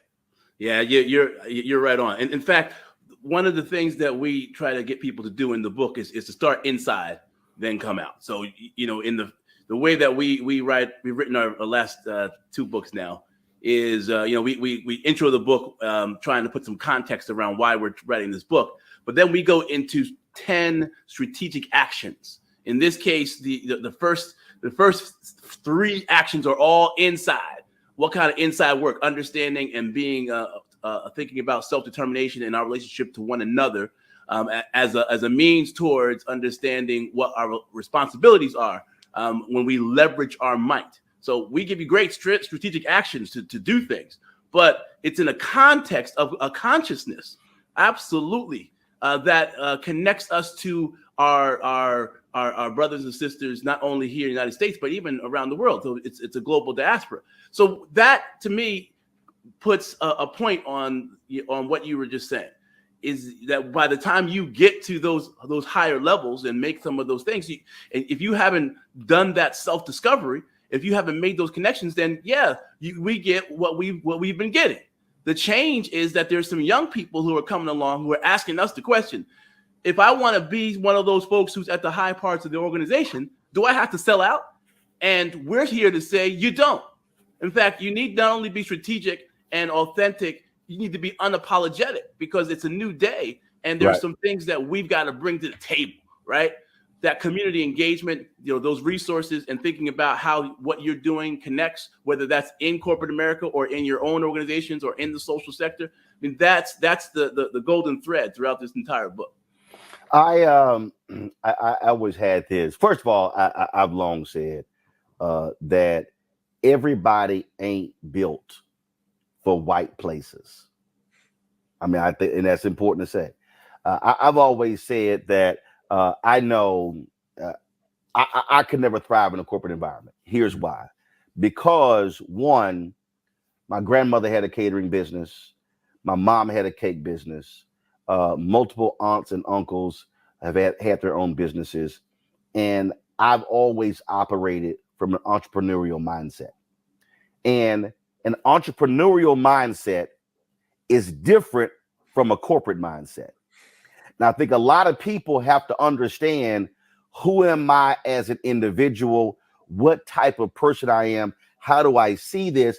And so I think that there are frustrations. If y'all could talk about that. Have y'all encountered that, where you've encountered people who have been frustrated operating in corporate America and never realized that they really were never destined to be in corporate America? They really were builders and creators, and they were really operating out of, frankly, their skill set. They were operating out of their calling. Absolutely. When we wrote the first book, Black Faces in White Places, which you graciously wrote the foreword for that book, Roland, thank you for that. We launched an institute called the Redefine the Game Institute, which taught mid-career Black professionals how to apply the 10 strategies in that first book. And what we've seen from that program is, as Dr. Robinson said, people doing that self-reflection and introspection to realize what you've just illuminated, which is that when you do the deeper work to ask the hard questions, what's my path? What's my mission? What's my purpose? How am I rooted in my identity? They realize that where I am is not where I belong. And we talk in Black Faces in High Places about two mindsets, which you referenced. First, the entrepreneur's mindset, which is strategic action 8. But we also talk about strategic action 7, the intrapreneur's mindset, that brings the same thinking of an entrepreneur, but realizes I'm operating in an established organization that has certain rules and norms and cultural standards. You have to do that inner work, not only because it's essential to sustaining yourself along what is a very arduous journey, but because two things we found from the research. One, when you do the inner work, you find a better alignment between your calling and your path.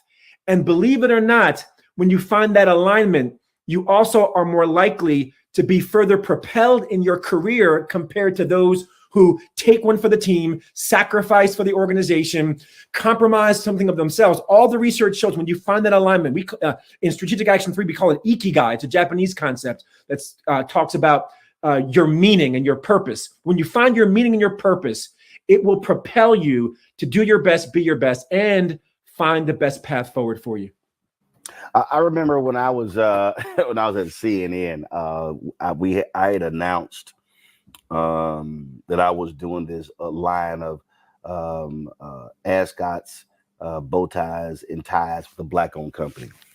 And I remember we were waiting on something, and I was on the outside of one of the studios, and David Borman, who was then, I think was an executive vice president or senior vice president, he's Washington bureau chief. He turns to me and he goes, "Now, you know, Roland, if you were full-time at CNN, you wouldn't be able to do all of these things," because it was that I had speeches, I published my own books. And I turned to him and I leaned in, I said, and mind you, David's like 6'5", 300 pounds, big guy. And I leaned in and I said, "And that's why I'll never be full-time." I knew your answer. and they were sort of, it was sort of like, damn, I can't believe he's saying this. And there was another time when they wanted me, they didn't want to give me a show, but they wanted to create my own segment on the Situation Room. And I was like, okay, that's great. I said, you know what? We can incorporate my travel around the country when I'm giving speeches, because typically a lot of times when I'm there, governors and mayors and county judges and CEOs are there. And they were like, no, this has to be in the studio. I said, oh, I'm sorry. So y'all want me to give up my speaking income to do a segment that's in studio, but you ain't replacing my speaking income? I said, ain't gonna be a segment. And they were shocked. They were like, whoa. I mean, he's women. We're CNN. He he's telling us no. And there was a meeting of the direct reports to the worldwide CEO, Jim Walton. And Jim and I always got along great. And somebody was offended when they heard this. And Jim said, no. He said, Roland did not decline to do the segment. What he said was, we have to replace the money. That's right. Now, there are a lot of us who are in these corporate environments who would have sacrificed That's right. the external money for the segment.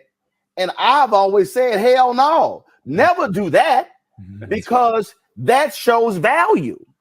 And again, that's one of those decisions that when you are in I was one of the most visible on-air contributors, not just Black, but across the board. The research indicated that I was one of the most recognizable faces on CNN in the top 10, and I was the only one in the top 10 without a show. But what I also understood was I'm not going to walk away from another revenue stream to make y'all happy. You're going to have to replace the money. And so part of this thinking is also knowing your value and knowing when not to give up something on the promise that you might get something down the line. Yeah, that's a powerful statement you said. And it's one of those things that people don't get. Black people, Black professionals coming into the organization don't get to hear what you just said unless they have a strong mentor, unless they have a group of friends who have this, consciousness and thought process, thinking about, self-determination, thinking about how they defining themselves as opposed to letting a whole bunch of other folks define who you are or what your value is. So, we're trying to fill some of that gap with this book. Because everybody doesn't have an Uncle Roland Martin to tell them that. Hopefully they're watching the show, but that's the piece that is missing when we're interacting with some of these mid-level professionals. And on top of it, people are suffering physically for it. Their health is failing, and they're having challenges and feeling all this stress because they're trying to be things that they're not, that aren't true to themselves. And some of the social psychologists talk about putting on these masks every day. Right. More companies are moving this way and saying we want more authentic people. But when they say that, I hope they are also realizing that they are going to get some, to do this inclusion, they're going to get some things they weren't expecting, perhaps. No, they don't really want that. I mean, they don't. That's bullshit. They don't really want. I mean, I think back when I worked at the Fort Worth Star-Telegram, I was a City Hall reporter, and the publisher Rich Khanna had so the managing editor left, and the person who should have it wasn't even a conversation. My man Ken should have gotten. I mean, he was the city editor, he was a state editor, he was assistant managing editor. Everybody loved Ken. I mean, he had all the credentials. The publisher picks a columnist who had never been an editor on any level in her career, including college. I mean, if you put the resumes side by side, Debbie Price could not even touch Ken Bunting. I mean, matter of fact, you would take her resume off the table. So the publisher picks her. And so he comes out to the newsroom and he makes this announcement, and I'm pissed. I ain't hiding it. My body language is like, this is some bullshit. Now, mind you, I'm 2 years out of college. So in the meeting, I look at Ken, and Ken sort of has this look like, Roland, it's gonna be okay. And I'm like, damn that. So then there's this moment for Q&A. I started hitting the publisher with questions, and they were like, damn, bro. So when the meeting is over, all of these people are walking up to her, congratulating her. I walk right past her ass and I go sit down. And they were like, Roland, what are you doing? I said, my conscience can't front. I said, I can't congratulate somebody who did not actually deserve the job. And then they were like, well, you know, why are you so hard on the publisher? I said, let me explain something to y'all. When you hire a pit bull is a pit bull outside the building and in the building. A pit bull don't stop being a pit bull just because we on the inside of the house. And I have to always remind folks of that. And I'm like, so yeah, don't talk about bring your authentic self when they really don't actually want your authentic self. They want you to temper your authentic self. So they don't want you challenging diversity in the company the way you would outside. They don't want you pushing them to do better when it comes to contracting, because it's going to get to a point, damn, you know, why they always pushing it? Well, you know who you hired, right? Well, I would add and argue, though, Roland, that I do believe in the post George Floyd era, there is this new context that we're operating in that has given. I'm not saying that they want our full authentic self. That's not what I'm about to say. I am saying that the ball is further down the field for the tolerance and the significance of certain organizations, not all, but certain organizations that are trying to do a better job of meeting people where they are, recognizing that in the Great Resignation, if you're not amenable to the growing diversity of our society, you're losing top talent to somebody else. And so I think we are more emboldened, not fully emboldened, but we are more emboldened in the post-George Floyd era than ever before. And I believe there are some organizations that are more legitimately committed, even if they are misguided and misdirected in how they are executing on that agenda, that we're in a new environment now. And I say that to say this, to our earlier conversation, we can't shy away from that window of opportunity, because that window is right now. Right. If we're not emboldened and strategic and unapologetic now, then when else can we be? The window, the moment is now. Right. And I think the reason, I mean, look, the second anniversary of George Floyd's death was Wednesday. And you have these commitments, and you have all of these people who are talking about these things that are happening. I've sort of framed this moment as the third Reconstruction. John Hope Bryant, we've talked about that. Reverend Dr. William Barber has as well. And part of the thing, I think, for a lot of people, especially a lot of Black people, they ain't got no clue what the hell the Reconstruction period is.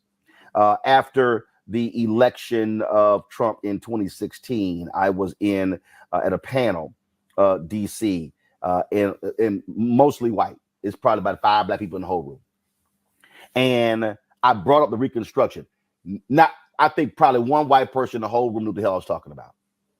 And then we had the second Reconstruction. That was that 13-year period from Emmett Till's, well, actually, I would actually push it back to a 14-year period, Brown versus Board of Education 1 and 2, going all the way through the assassination of Dr. King and the Fair Housing Act, and then affirmative action.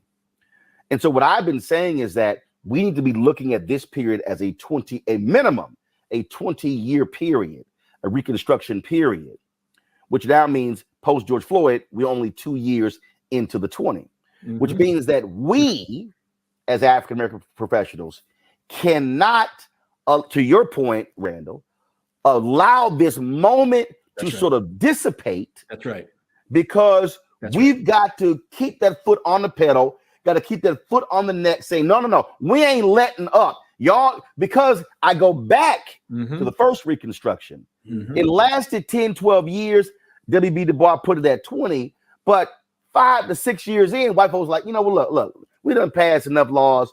Look, we fine. Okay, can we move on to something else? And then it began to wane. And then, of course, by the Great Compromise of 1877, we saw what happened. That's what we cannot do. This actually is the moment. That's right. That we have to actually get people to understand, if you cannot maximize this moment, yes, you Black in corporate America, that's right, you will not have another moment in your career. That's exactly right. This is it, Dr. Robinson. Yeah. Yeah. No, you said it. And you know, I know I've been saying this is in the book and that's in the book, but we get to a similar point and break down, you know, 6 different ways in which you can leverage the moment. You know, talking about how you're connecting, you know, your corporations and organizations and social sector organizations to our community, to the community in the diaspora, through the supplier diversity type of programs. You know, again, we tick off all these different ways. And if we don't, those who are in the room when those decisions are being made, if we don't bring those things up, who else is going to do it? Yeah. Who else is going to do it? Yeah. That's so, right. you know, this is the time. You know, we put together something that we think gives people a guide, and we're very, you know, you got a couple of engineers here with you today, and so we start thinking very analytically about steps and processes and levels to get people to think about it in a very strategic way. But however people get to it, what we're trying to encourage is a consciousness for as you get to those places at the higher parts of the organization, no matter what that is, and how you should act and think about some of those different aspects we've been saying here today. Yeah, it is, and you know, and look, I get, and I hear all the time people like, yeah, Roll, you know, man, we can't all be like you. I'm like, I'm not asking you to be like me. But what I'm right, and but what I'm actually asking you to do is to understand that you cannot view your position in a company solely through the prism of you. You cannot be that selfish where it's only about you and your check and your money. Yes, you have a responsibility to do your job and to do it well. Yes, you have a responsibility to increase shareholder value. I had this conversation this week about Macy's and all the positive press of them putting these dresses out and clothing in sorority colors. And I said, the sister who works there, who's gotten credit for that, she's a Zeta. I said, she's a buyer on the dress side. She's doing her job. I said, but it doesn't mean that we also, while praising that, driving $10 million or more in revenue to Macy's, aren't also challenging them on what's your black-owned media spend. How are you? What other black vendors are you using? That's right. You're buying racks and coat hangers. Are there any black-owned companies doing that? Again, you're putting on in-store displays. Are you using black event planning companies, black catering companies? What I am arguing is that we've got to have black folks who are within these spaces, whether we're talking about, and the same goes to corporate America, the federal government or state government or county government or city government, because you also have contracting. I mean, on the federal level, $560 billion being spent every year on contracts, black people getting 1.67%. So you got to be in a federal agency, or you got to be a CBC member, or you got to be in the White House saying, hey, hold up. How are we spending $560 billion a year in federal contracts and black-owned companies are getting 1.67%? Mm-hmm. Why black-owned media getting 1% of the $1 billion in contracts? What that means is I'm still doing my job. I'm still getting paid. I'm still taking care of my family, but I'm also recognizing that there is a collective here, because if I am not then influencing and leveraging the company's spend, and I'm not seeing an increase for black-owned businesses, truth be told, I'm not actually helping Black America. That's right. Yeah, you know, my biggest criticism after George Floyd's murder of the commitments that you referenced earlier that many corporations and organizations made. And I actually did an op-ed on CNN in an entire video, 7 Myths of Racial Equity, where I said, if your commitment is only to addressing social issues and not economic issues, it is insufficient and unacceptable. In other words, we run to the program, the philanthropy, the giving, and there's nothing wrong with that. Let me be clear. I mean, we support that, but if all you're doing is philanthropy and giving and social programs, you've completely missed where the real action is, which is the economics. The lifeblood of corporations, the lifeblood of our country, of our society, is dollars and cents. If it don't make dollars, it don't make sense.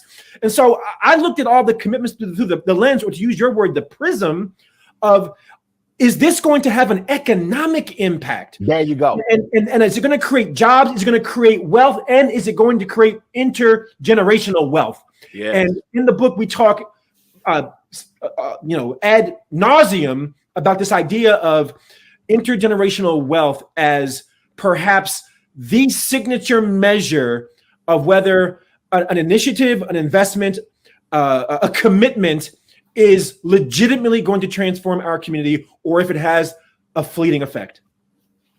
I want to stay right there because, I have a segment, Jeffrey, called "Where's Our Money?" And I use the hashtags Black Economic Social Justice. Right. Mm-hmm. And I say use the hashtag "Where's Our Money?" But then I use the hashtag "I'm not satisfied." Mm-hmm. And "I'm not satisfied" comes from the movie Malcolm X. So that scene when Brother Johnson had been beaten by the cops, and then Malcolm X, played by Denzel, demands that they call the ambulance so he can get treatment. So the ambulance arrives and they take Brother Johnson to the hospital. And then a white cop comes up to Denzel and says, "All right, you got what you want. You can leave now." He goes, "No, I'm not satisfied." And then he says, "On to the hospital." Right. What I keep saying, not just to Black people, but I have said this directly to Black civil rights organizations. Mm-hmm. You cannot go into situations and negotiate MOUs that are about you receiving a check. Mm-hmm. Because the check that you're receiving is white philanthropy. And the problem with that is we cannot survive on white philanthropy. Right. Because if I start breaking down numbers, if you are a company and you got a market cap of $250 billion, and then you are saying, we're going to provide $2 million to an institution over 5 years. Well, that's $400,000 a year. But over here, you spending $3 billion on advertising. Right. In fact, I broke this down. And so the Urban League announced this initiative with Pepsi, where they were going to stand up Black-owned restaurants. Their foundation, 5 years, $10 million in grants. As you said, Randal, totally supported. Right. Then they have this initiative where they wanted to drive $100 million in receipts to Black-owned restaurants over 5 years. Now, part of the problem is that they got no way of actually measuring that as to what is like, are you using a promo code or something? So how do we know that your commercials and spots are actually responsible for those receipts? That came from every one of the Black people who own their own advisory committee. But then I began to break it down. I said, so y'all, we ran the numbers. I said, Pepsi spends $3 billion a year on advertising. I said, if Black-owned media, I said, if we got 5%, just 5% of the $3 billion spend, I said, that completely dwarfs that $10 million That's right. commitment over 5 years to the Urban League, and then even $100 million over 5 years for the Black-owned restaurants. I said, so now what does that now look like when we're getting contracts? Mm-hmm. See, philanthropy, that's it right here.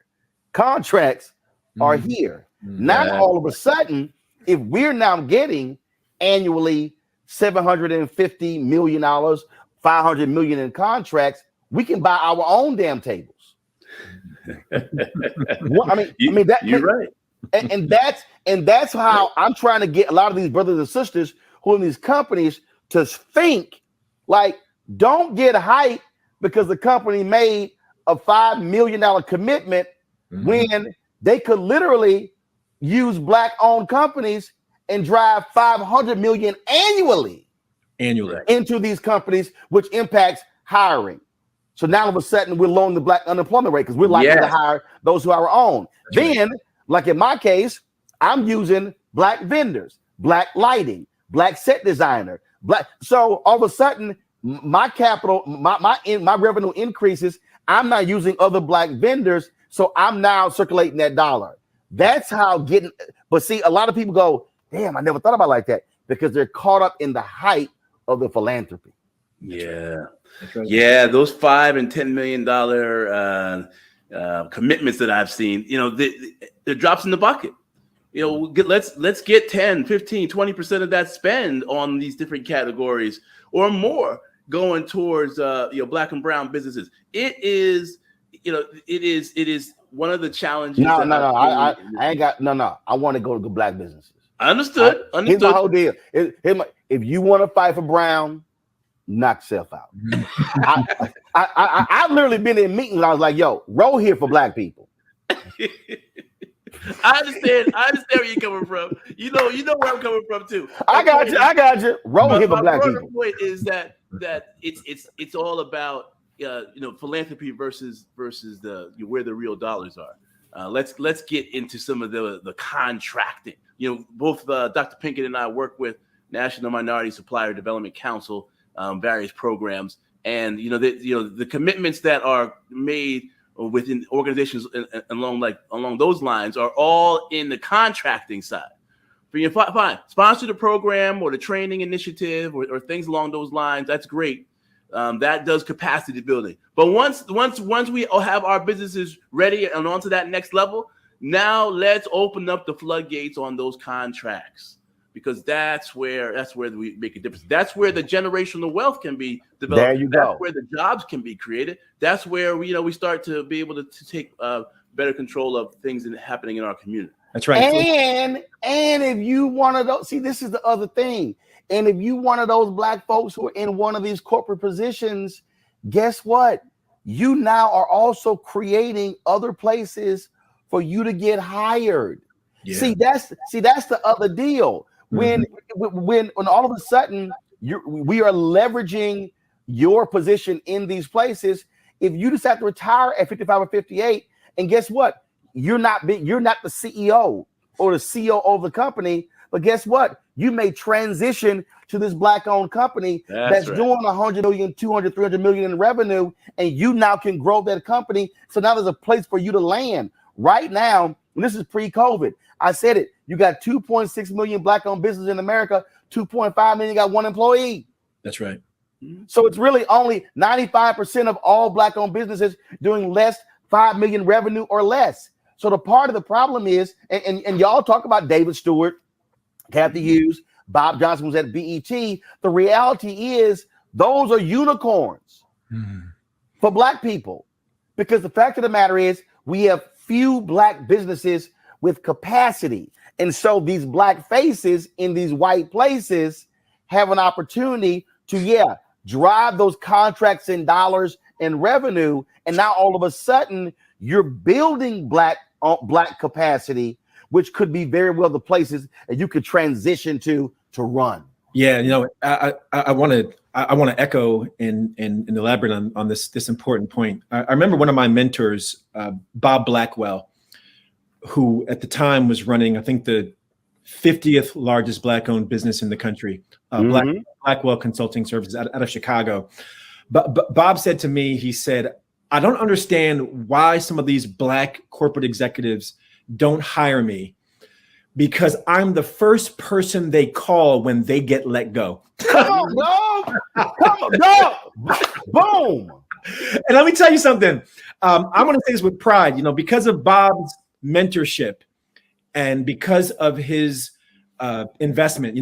What people perhaps don't know is that Dr. Robinson and I have been business partners for 30 years. We have two other partners, Lawrence and Dallas. We started when we were in college, and we've been together now for 30 years in business. And we now run, last time Black Enterprise ran their top 100, we sat at number 92 on the list. Number 90, and we're moving up. Let me tell you right now, we're moving up. They got to put that next one out. We'll probably be around 70 or 60 or so. But my point is this, is we started early because the seeds of entrepreneurship were planted in us at a very young age. And so the other piece of the mindset of the corporate executive who's missing the opportunity to invest in Black businesses needs to be juxtaposed against the message to our young people that you can and should consider entrepreneurship as your path. Interestingly, the number one predictor of whether you will own a business is not your race, your income, your education, your geography, or your nationality. It's if your parents owned a business. There you go. And so not only is wealth, can it be intergenerational? The mindset of an entrepreneur is intergenerational. The more entrepreneurs we create, the more entrepreneurs we will create, because that's the greatest predictor of being an entrepreneur and a business owner. And that's how we create more wealth. Yeah. And it's just, this is it's amazing. You know, we keep going back to, both of you have used this, I've used this, and it is the word that too many people really just ignore. It is mindset. Mm-hmm. It is mindset. And again, I am not saying, I will never say that the people the Black folks who are on the air at ABC, Robin Roberts, Michael Strahan, if you talk about Joanne Reed, Tiffany Cross, Rashida Jones is a president of MSNBC.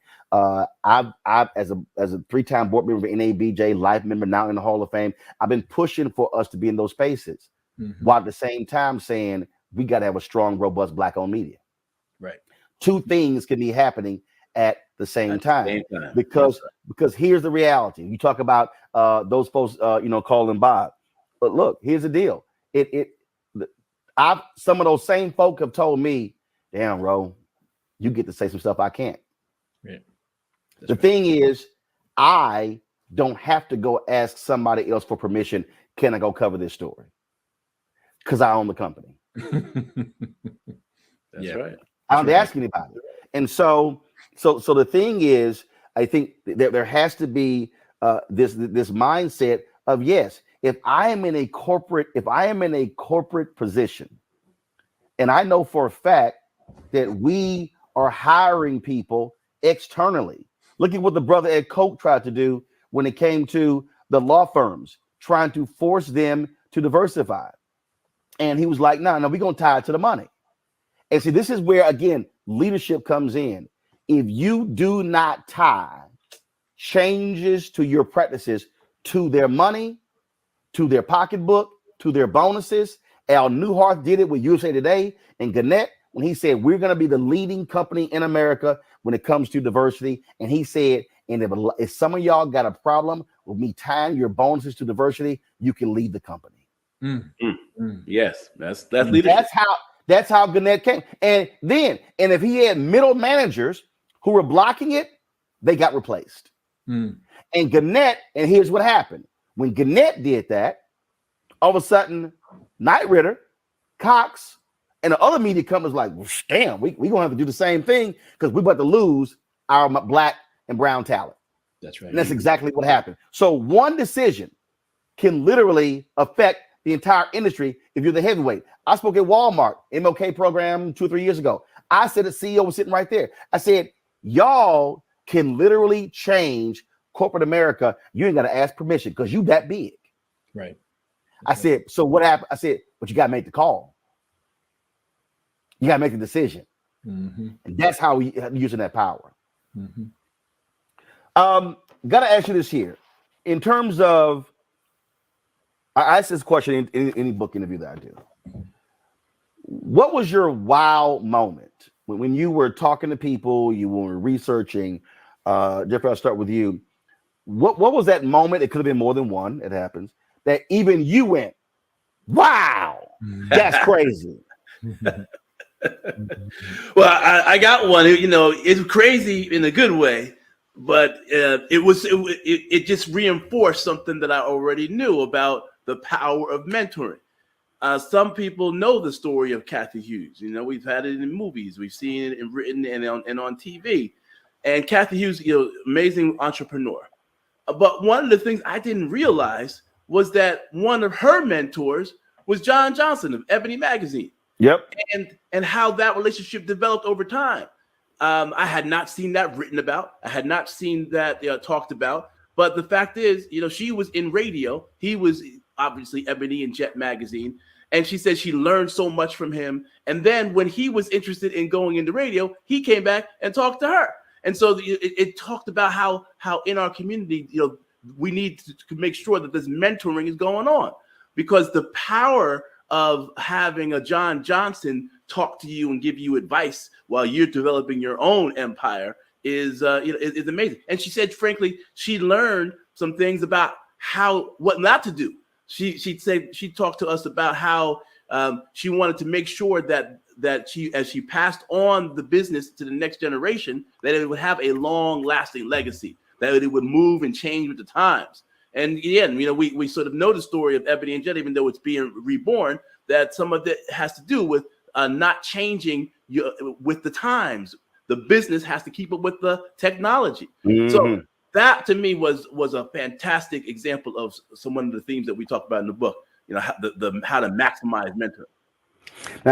Now, see, it's funny you said that, because in Ed Lewis's book, he talks about how John H. Johnson wanted to destroy Essence, and he began to buy up the shares of some of the initial founders of Essence. He said they had put a poison pill in play to stop John H. Johnson, and it was hilarious because when Essence got sold, Ed Lewis said the person/company that benefited the most financially from the sale of Essence wasn't him as a co-founder, it was John H. Johnson and Ebony. So, how about that? So I think John H. Johnson was mentoring Kathy because she wasn't in magazines. Well, that may be true. Well, I can continue the theme, because my wow moment piggybacks off this Black-owned media theme. We interviewed Kathy, and we also interviewed Bob Johnson, founder of BET. And I think we're the first book to tell the story that at one point, and you're probably aware of this, Roland, that at one point BET and Radio One attempted a merger. Yeah, you're the second book. Brett Pulley's book, the $1 billion bet, authorized biography of BET, talked about it. But go ahead. There you go. So it was not a story that I was familiar with, and we're proud to tell it. And to tell the story, I mean, they had all the legal paperwork drawn up. They were ready to consummate this deal that would have been, at its time, an unprecedented coming together of two Black-owned media companies that would have had advertisers standing at their doorstep, because they would have had television and radio covered. For the Black community, and in their words, not ours, this deal fell apart because of egos. Boom. And there's a lesson that we unpack in the telling of that story around this kind of this difficulty. And I've been a business owner for 30 years, that we can sometimes experience, where we start debating how much are you going to get of the deal and how much are you going to get of the deal. Right. That's right. And our message in the book is, look, folks, 100% of nothing is nothing. Boom. So I would rather have 50% of an enterprise than 100% of a tugboat. So we say, cast aside the pettiness and the posturing and the politics and the personalities, and see the bigger picture. And at BCT, our company, 2019, we did our first acquisition. This year, we'll do 2 more acquisitions, because we got the memo that the way for us to scale our Black-owned business is not just by building it with our bare hands or borrowing. M&A. It's M&A. It's M&A. It's buying. It's merging. It's acquiring, and that means you got to put the egos aside. But that is that again. When you look at the folks who are operating in corporate America, and I've said this and I've yelled it from the mountaintops, that one of the greatest problems we have is we have Black companies that are operating in silos. Silos. Silos are killing us. Silos. And I said, how are we not merging? If that's what's happening in mainstream, what the hell are we doing? Mm-hmm. That's right. That's exactly right. Yeah. And just talk further about, again, your the biggest advice to somebody who right now is 40-ish in corporate America. Yeah, I'll tell you, the first thing they need to do is to check out this concept in our book that talks about Randal mentioned it earlier, Ikigai, where it brings into alignment, where your skills. It's a self-assessment. Where are your skills? What are you passionate about? What can you get paid for? What does the world need? Because the self-assessment is important. Because if you're in corporate America and you're not happy, you got to make an assessment as to what are the things that are going to be happy, help you to be happy. So that will be a first step. And the second step that goes along with that is to really evaluate your networks, your mentors, your sponsors, the people who are in your life who are giving you advice and support career-wise. No matter what your path is going forward, whether you pivot out of corporate America, whether you stay within it, you're going to need to have robust networks and fantastic mentors and sponsors who are helping you guide your way. So those are things you've got to do if you're in that 40th category in the middle of your career. What do you also say? Okay, so what do you say to that person who is? Matter of fact, I'm just gonna give you a real life example. No, I'm gonna get your perspective first, then I'm gonna give you my example. Mm-hmm. To that person, where the company has come to them and they've basically said, it's time for you to go. You've gone as high as you can go. Oh, let me start on that one there. Because if they told you that, and it's sort of the handwriting's on the wall and it's time to go, there's some packages you're going to get, right? You need to think about what you're going to do with that money. Because sometimes the road ends on that path, but you got other paths and options. Some of them are going to be in the entrepreneurship realm. Sometimes you are able to now take that knowledge that you've developed over time, create your own company, go back and consult at the company where you were and 12 others. Why not? For some folks, this is a great time to change companies. Changing companies is not as hard as it used to be, especially when there are companies who are trying to diversify and they're looking for people who have your gifts and talents. Be willing to make a move. Now, for some of us, that means a geographical move too, which is sometimes a challenge because you get all these things happening and going on. But how do you evaluate those other opportunities? So, this is one of those times. You said it earlier, where these are possibilities. And please, again, do not discount the pivot into areas that will bring you joy. And will bring you some relief from some of the stress, where you have some more meaning, and that may be in the nonprofit, in social sector. It may be in education. It may be in entrepreneurship, in your own business. Randal, that's invaluable. You can't live without that kind of stuff. Yep, Randal.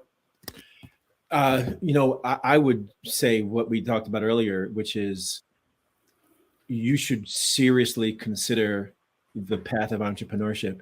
The unfortunate reality is, the longer you've been in corporate, it sucks the entrepreneurial life out of you.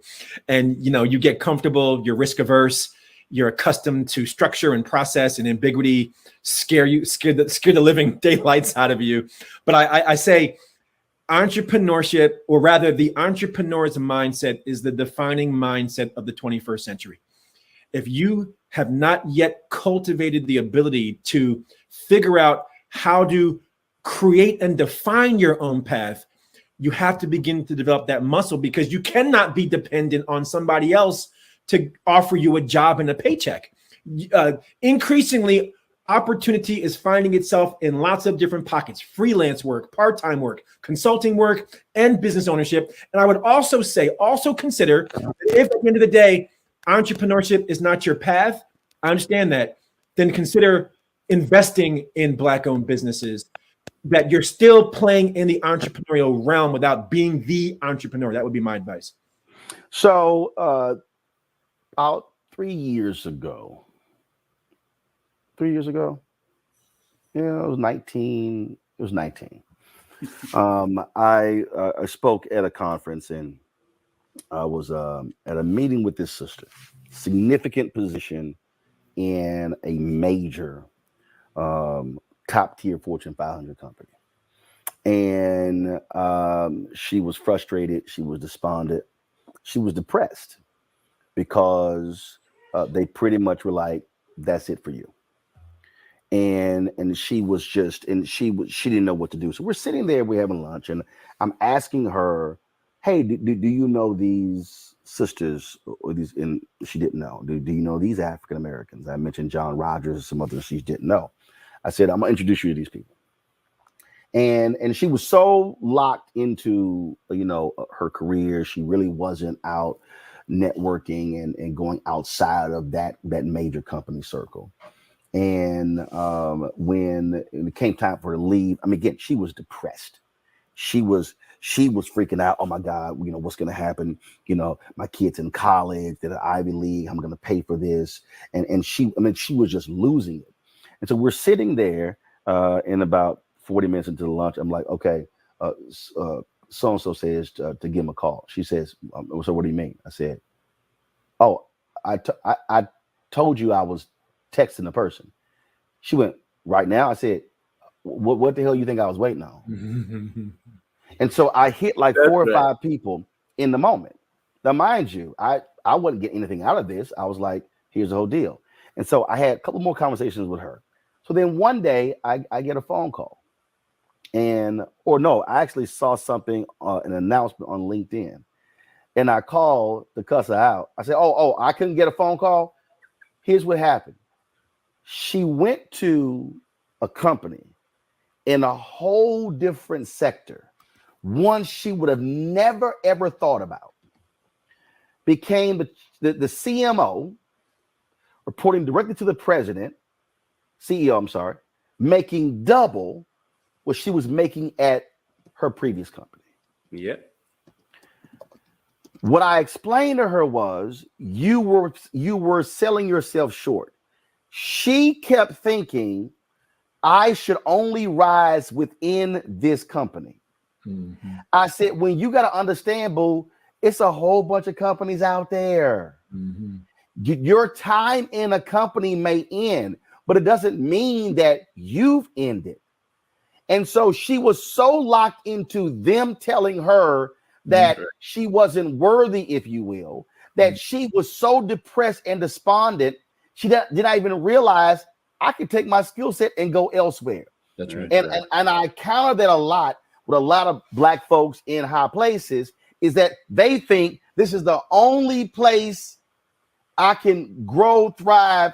I'm going to come here, I'm retired. No, you may actually have to leave to get what you desire. Mm-hmm. And that, to me, I think is a huge mistake a lot of people make. They don't think beyond that company and realize the goal that I want to have, it may not be here. Yeah. And I hope your listeners are connecting these dots that, again, when we say that you think like an entrepreneur without being an entrepreneur, it's because entrepreneurs recognize that they have value and can create value.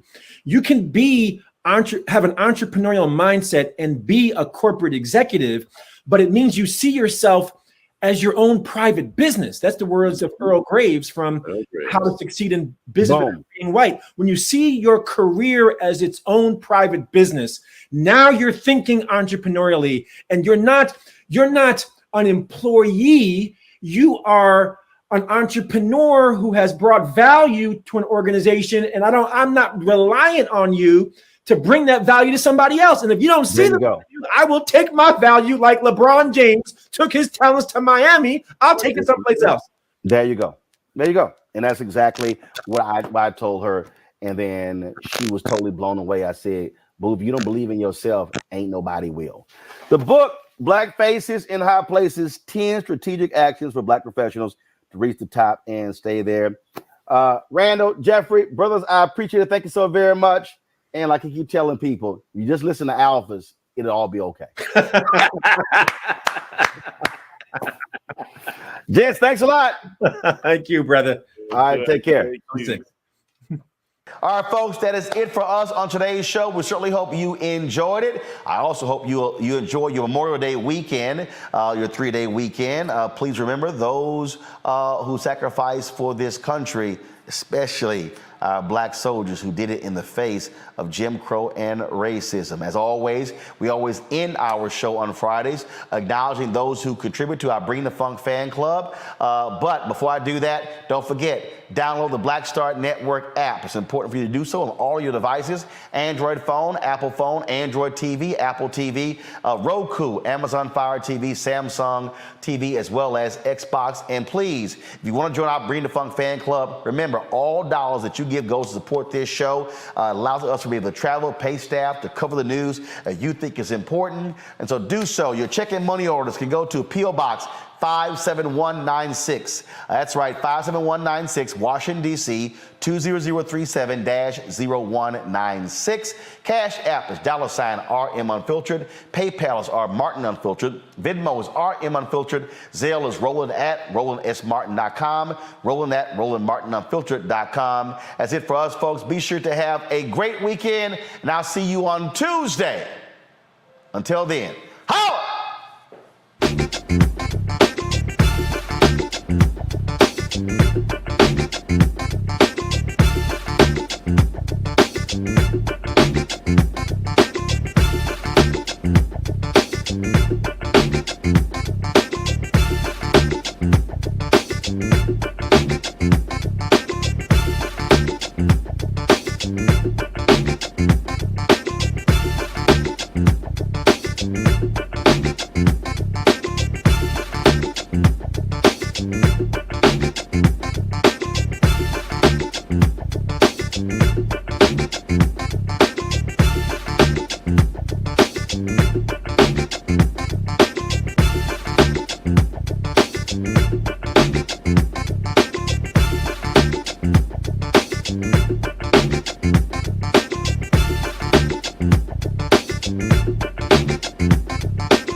Peace.